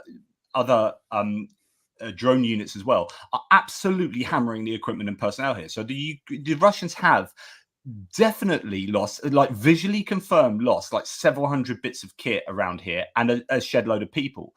And so there were only 200 to 300, probably less now, actually fewer people there now, but relatively few people with no equipment and no real hope of expanding because you can't get equipment across there easily. And they're successfully causing the Russians to lose an awful lot of stuff. And that's not cool if you're the person being sacrificed there, but sometimes generals have to make decisions that might not make sense to the person on the ground, and it might look like it's a suicide mission. So therefore you get these newspaper articles written by the New York Times or whatever, where they're interviewing some of these people coming back from the other side saying, well, it's a suicide mission. Well, in a sense, it kind of is actually, but and it sounds harsh, but you are the person that's being used as a means to an end here. That's how I read that. And the way you evaluate that is literally like, well, how many Ukrainians are being lost and how many Russians are being lost. It's a ratio thing. Vitaly, privyet. And yeah, I'm just reading the comments where you guys are talking about that, and it's been really good stream. And I'm just seeing right there, like Ronnie Franken says, just great chemistry, 3 amigos, and that's exactly right, 3 friends, and this is beautiful. This is beautiful. I can tell you, our number is right now $5,900 has come in during the last 90 minutes. And additionally, I know there's 600 on my site. So you're at just through regular donations like Buy Me a Coffee. So we're at 6,500. And I'll be giving, I'm sure we'll be like over 7 grand and whatnot. Okay. So 7 grand puts us at 140, guys. We're at 140 in 6 days. So unbelievable. Thank you. We're going to make it. We're going to make it. Yeah. What are we aiming for? I don't even know what's the 200K. Right, 200K gets them to the front line. Done. Brilliant. So that's at least some of these snatches going. It's just the question is how many, right? I guess. No, well, this is for 3 of them. 3 of them, fully equipped, fully loaded, everything gone right to the front lines, put on position, fueled up, and ready to roll. So, listen, if everybody will just do their part, we'll make a difference. That's what I'm hoping for. I'm hoping, and I know that my political understanding is way behind both of your guys. I'm just a redneck, but I'm just believing that if enough groundswell support like we are experiencing through all of these wonderful communities, and there's more than ours, Rick's streaming right now. We have other partners everywhere working together. I just believe and I hope that when people around the world make powerful statements like this that that nations begin to listen. That's my hope. As a few questions and things to go through. The real Dave Seaman. I think this is reference to the England goalie Dave Seaman. So this guy's saying, "I'm the real Dave Seaman." He's a very famous England goalie for our football team. Can't remember the last time I donated to a church. Laughy face there. Now that's really cool because actually this is important for me to say this as a secular person that that this money is going, like, if you were ever worried, like it is the money that goes to Greg and the BLWC, so Bethel Life Worship Church, goes to if you're worried about stuff like that, it goes to stuff on the front line. Like that's what's happening with this at the moment. There's not, as far as I understand it, there's not some big proselytizing thing that's taking place. This is money that goes to the front, and it's really transparent, and Greg shows it being delivered. Period. Yeah. So I just thought that's a good opportunity to say that in case anyone was wondering about that. We're just the highway, guys. Yeah. Greg, and this is really important, and a few people weighed in on this. Greg, do Russians have any respect for medical vehicles? Is that not another war crime? They used GPS coordinates. They got off hospitals for fire practice in Syria. So no. Well, that's what they did in Syria, and supposedly doing that in Ukraine. And the regular no, not that one. There was another one. Here it is. I've heard from a few sources that Russians target them. The same happened in Syria. Red Medical Cross is a target for Russians. Guys, they target anything. There is nothing. Okay. They're trying to wipe these people off the map over there. Yeah. Right where I'm at. So everything is fair game. Yeah, and that's a mentality too. That's what you have to wrap your back mind to around. back to the mentality. Yes. I mean, you look at the form in Syria. So it was either the International Red Cross or Amnesty International, or maybe all of them. They provided Russia with the coordinates of a whole bunch of hospitals and said, please do not hit these hospitals. And Russia took the coordinates, and this is established fact. This isn't like speculation, or this isn't conspiracy theory. They took the coordinates and they bombed the hospitals. They're like, thank you very much for giving us those targets. Now we're going to bomb them. And it's part of how you destroy the spine, the Hold on. I'm sorry. R.C. William, put that quote up there. So I'm looking at a different bunch of quotes. About 5 or 6 up. I just need to answer this. Oops, no, that one keeps moving. Why isn't the church donating to Ukraine for rescue vehicles? R.C., thank you for that question. I just want you to know that if you were to combine our church's effort, when I had 4 people watching me before Johnny and Dr. Gerdes took a chance on me, and then everything started to explode and all of these things started to come together, our church donated $250,000 to Ukraine effort. We were doing it on our own. Yeah, absolutely. Okay, so if you take that with what we've come together now with all these communities, we're pushing $500,000, man. And I have a staff there that works and does all of this for free. There's no admin. There's nobody taking a salary. They're there serving Ukraine. This is the golden egg to help Ukraine. And I love this from the real Dave Seaman again. The regular donations are cool too, but I love these kind of concrete projects. We just need growth, and we'll get them whatever they need for a tenner each. And indeed, that's true. So thank you very much. So just a few more kind donations here. John Larkin, back and wobbling. That's in reference to a word that's from the kind of urban slang of the UK. When you call someone a cockwomble, it's just something we say occasionally, which is just kind of an idiot. But anyway, he likes that word, and so do I.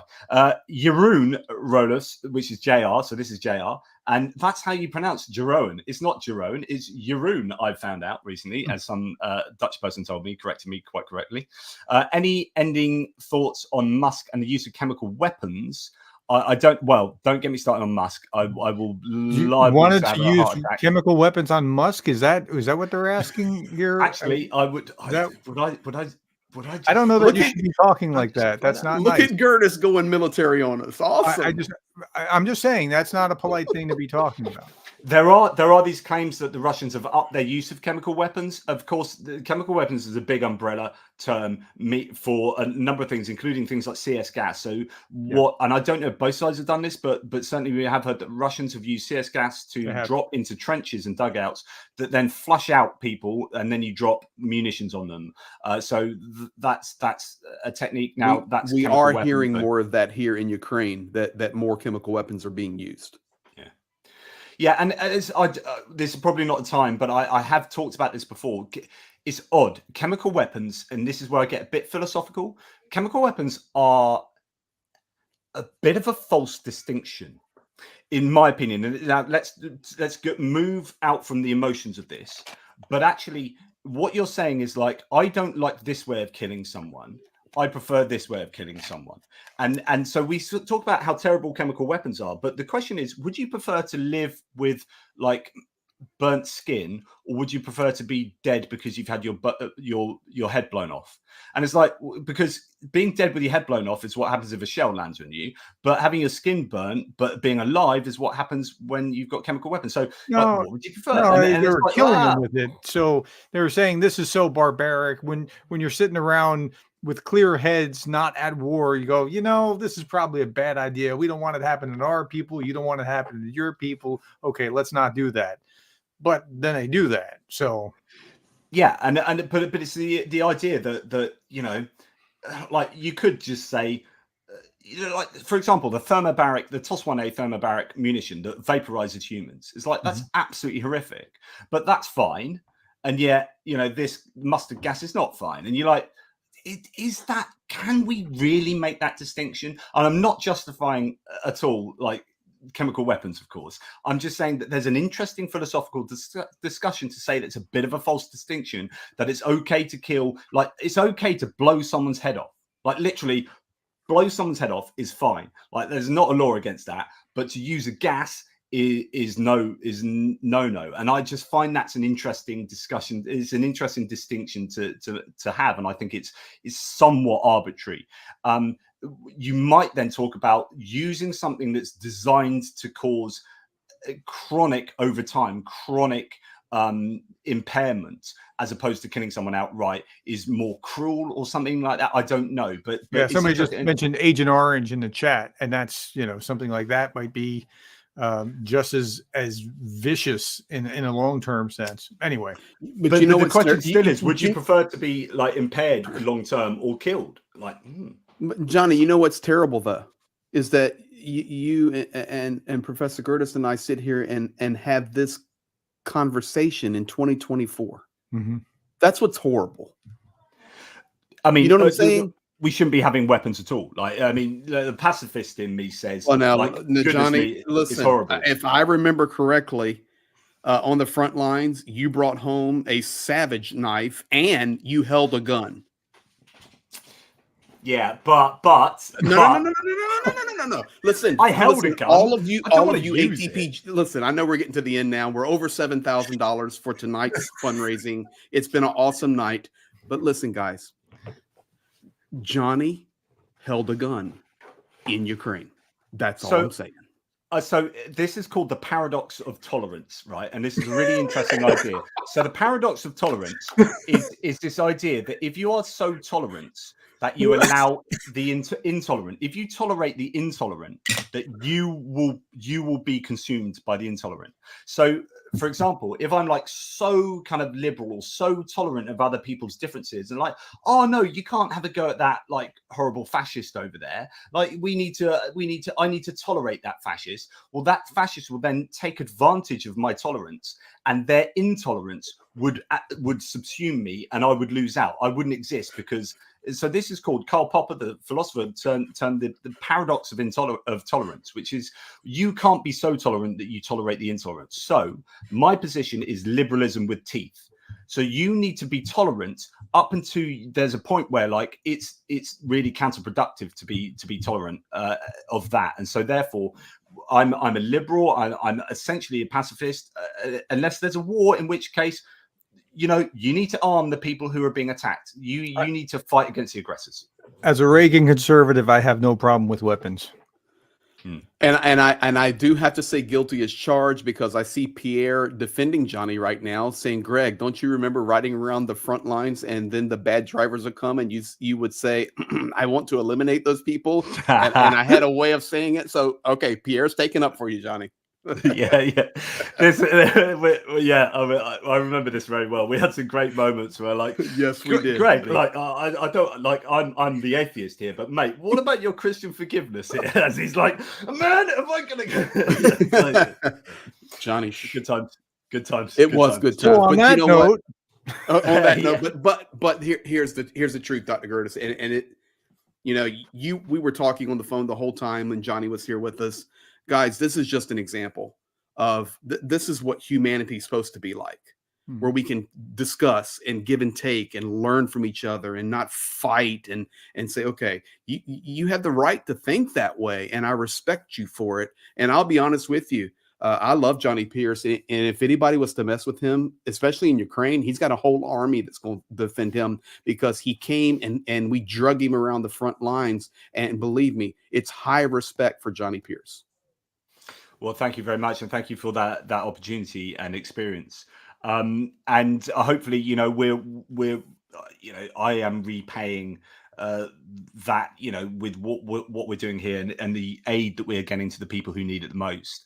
Robert Lockhart, thank you very much for your super sticker. It's really very generous. Sean Lindsay, what is Elon doing about Russia using Starlink? My answer to that is probably not a lot, because he's saying even worse and worse things on a daily basis. Today, he was kind of defending an Austrian Nazi, like, and you're just thinking, where are you going? Who are you? Who's in your information space, mate? What is going on, Elon? So I have absolutely no faith that he's going to make anything like a correct decision regarding Ukraine going forward. I think he's a lost soul, even though I don't believe in souls. Stupidity in essence, with some Danish love there. I hope we get the cars very fast. Thank you, Stupidity in essence. I'm really believing, guys, for a 30-day campaign, and we've raised all the money, and I know that Pastor Kent will be initiating this week the down payment and the purchase and the documents and all that. This is happening, and we just thank you tonight. You know, when it's all said and done, we're gonna raise over 7,000 tonight. We're gonna be at 140. We're getting there, guys. So thank you.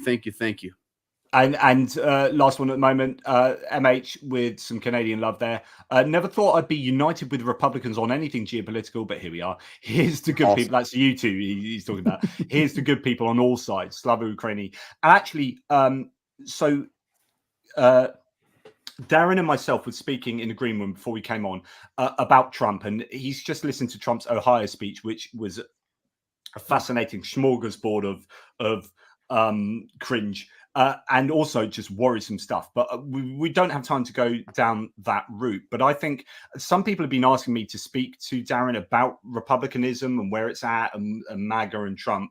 And I think there's definitely a time for another conversation on that, Darren, if you're up for a co-stream. Yeah, anytime you want to talk, we'll talk. No problem.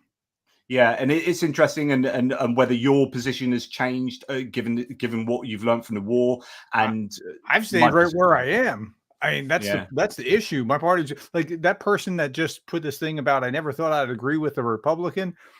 How weird is it for me? I'm at odds with my own party, and I agree with the Democrats who are hawks when I'm a hawk, but they're supposed to be doves. But what happened? Yeah, what's going on? Switcheroo. It's like I don't get it. That's the beauty of this group, though. That's the beauty of this group. Yeah, and so we'll have that chat. When you talk about Trump, he's talking about a bloodbath if I lose. You know, there was some pretty interesting language, and I think what worried me most is just the fact that he would choose that to wasn't take the one out. though. Hold on, I'm sorry. I know you're trying to wrap up, but that wasn't the one. When he was talking about a bloodbath, he was talking about it in context in economic terms. But the real quote that really got me was when he was talking about if I'm not elected, there won't be elections again, and he was trying to say like that Biden's going to outlaw him or something. I mean, like it was crazy, like really delusion. Like 10 minutes later in that. The worst bit was just taking the mick out of Zelensky. For me, it's like, here's a guy that's fighting, or he's not, you know, politically fighting for the existence of his nation, that is going around, you know, cap in hand because he needs it for the nation to survive. Of course he's going to be doing that, and he just takes a mickey out of him for like being the best salesman, because whenever he goes he comes out with 50-60 billion dollars. Well, actually he didn't. He went to America, and that's precisely what didn't happen. And so it's not only just wrong in that case, but also it's just, why would you take the mickey out of him and not call out someone like Putin? You've got a perfect opportunity with a captive audience to take them with you. So you guys are with me no matter what. I could shoot someone on Fifth Avenue and you would still vote for me, right? So you guys are a captive audience. by the way, Putin is a bad guy. He's a really terrible human being, and what he's doing is genocidal. Come with me on that. But he doesn't do that. He says, he takes a mickey out of Zelensky. I'm like, I'm sorry, mate, you're done with me. But there you go. So here's the crazy thing. There's really no center to the guy. So he could theoretically, arbitrarily go, I don't like you, but now I don't like you. I totally agree with you. It is possible. I'm not saying it's going to happen. I'm just saying, like, he's got, like, his moral compass only points back at himself. Yes. Right. So actually, oh God, I so much I want to say about this. So I totally agree with you, Darren. Like, he is an empty vessel that gets filled with whatever people around him say, but also with whatever makes him look good.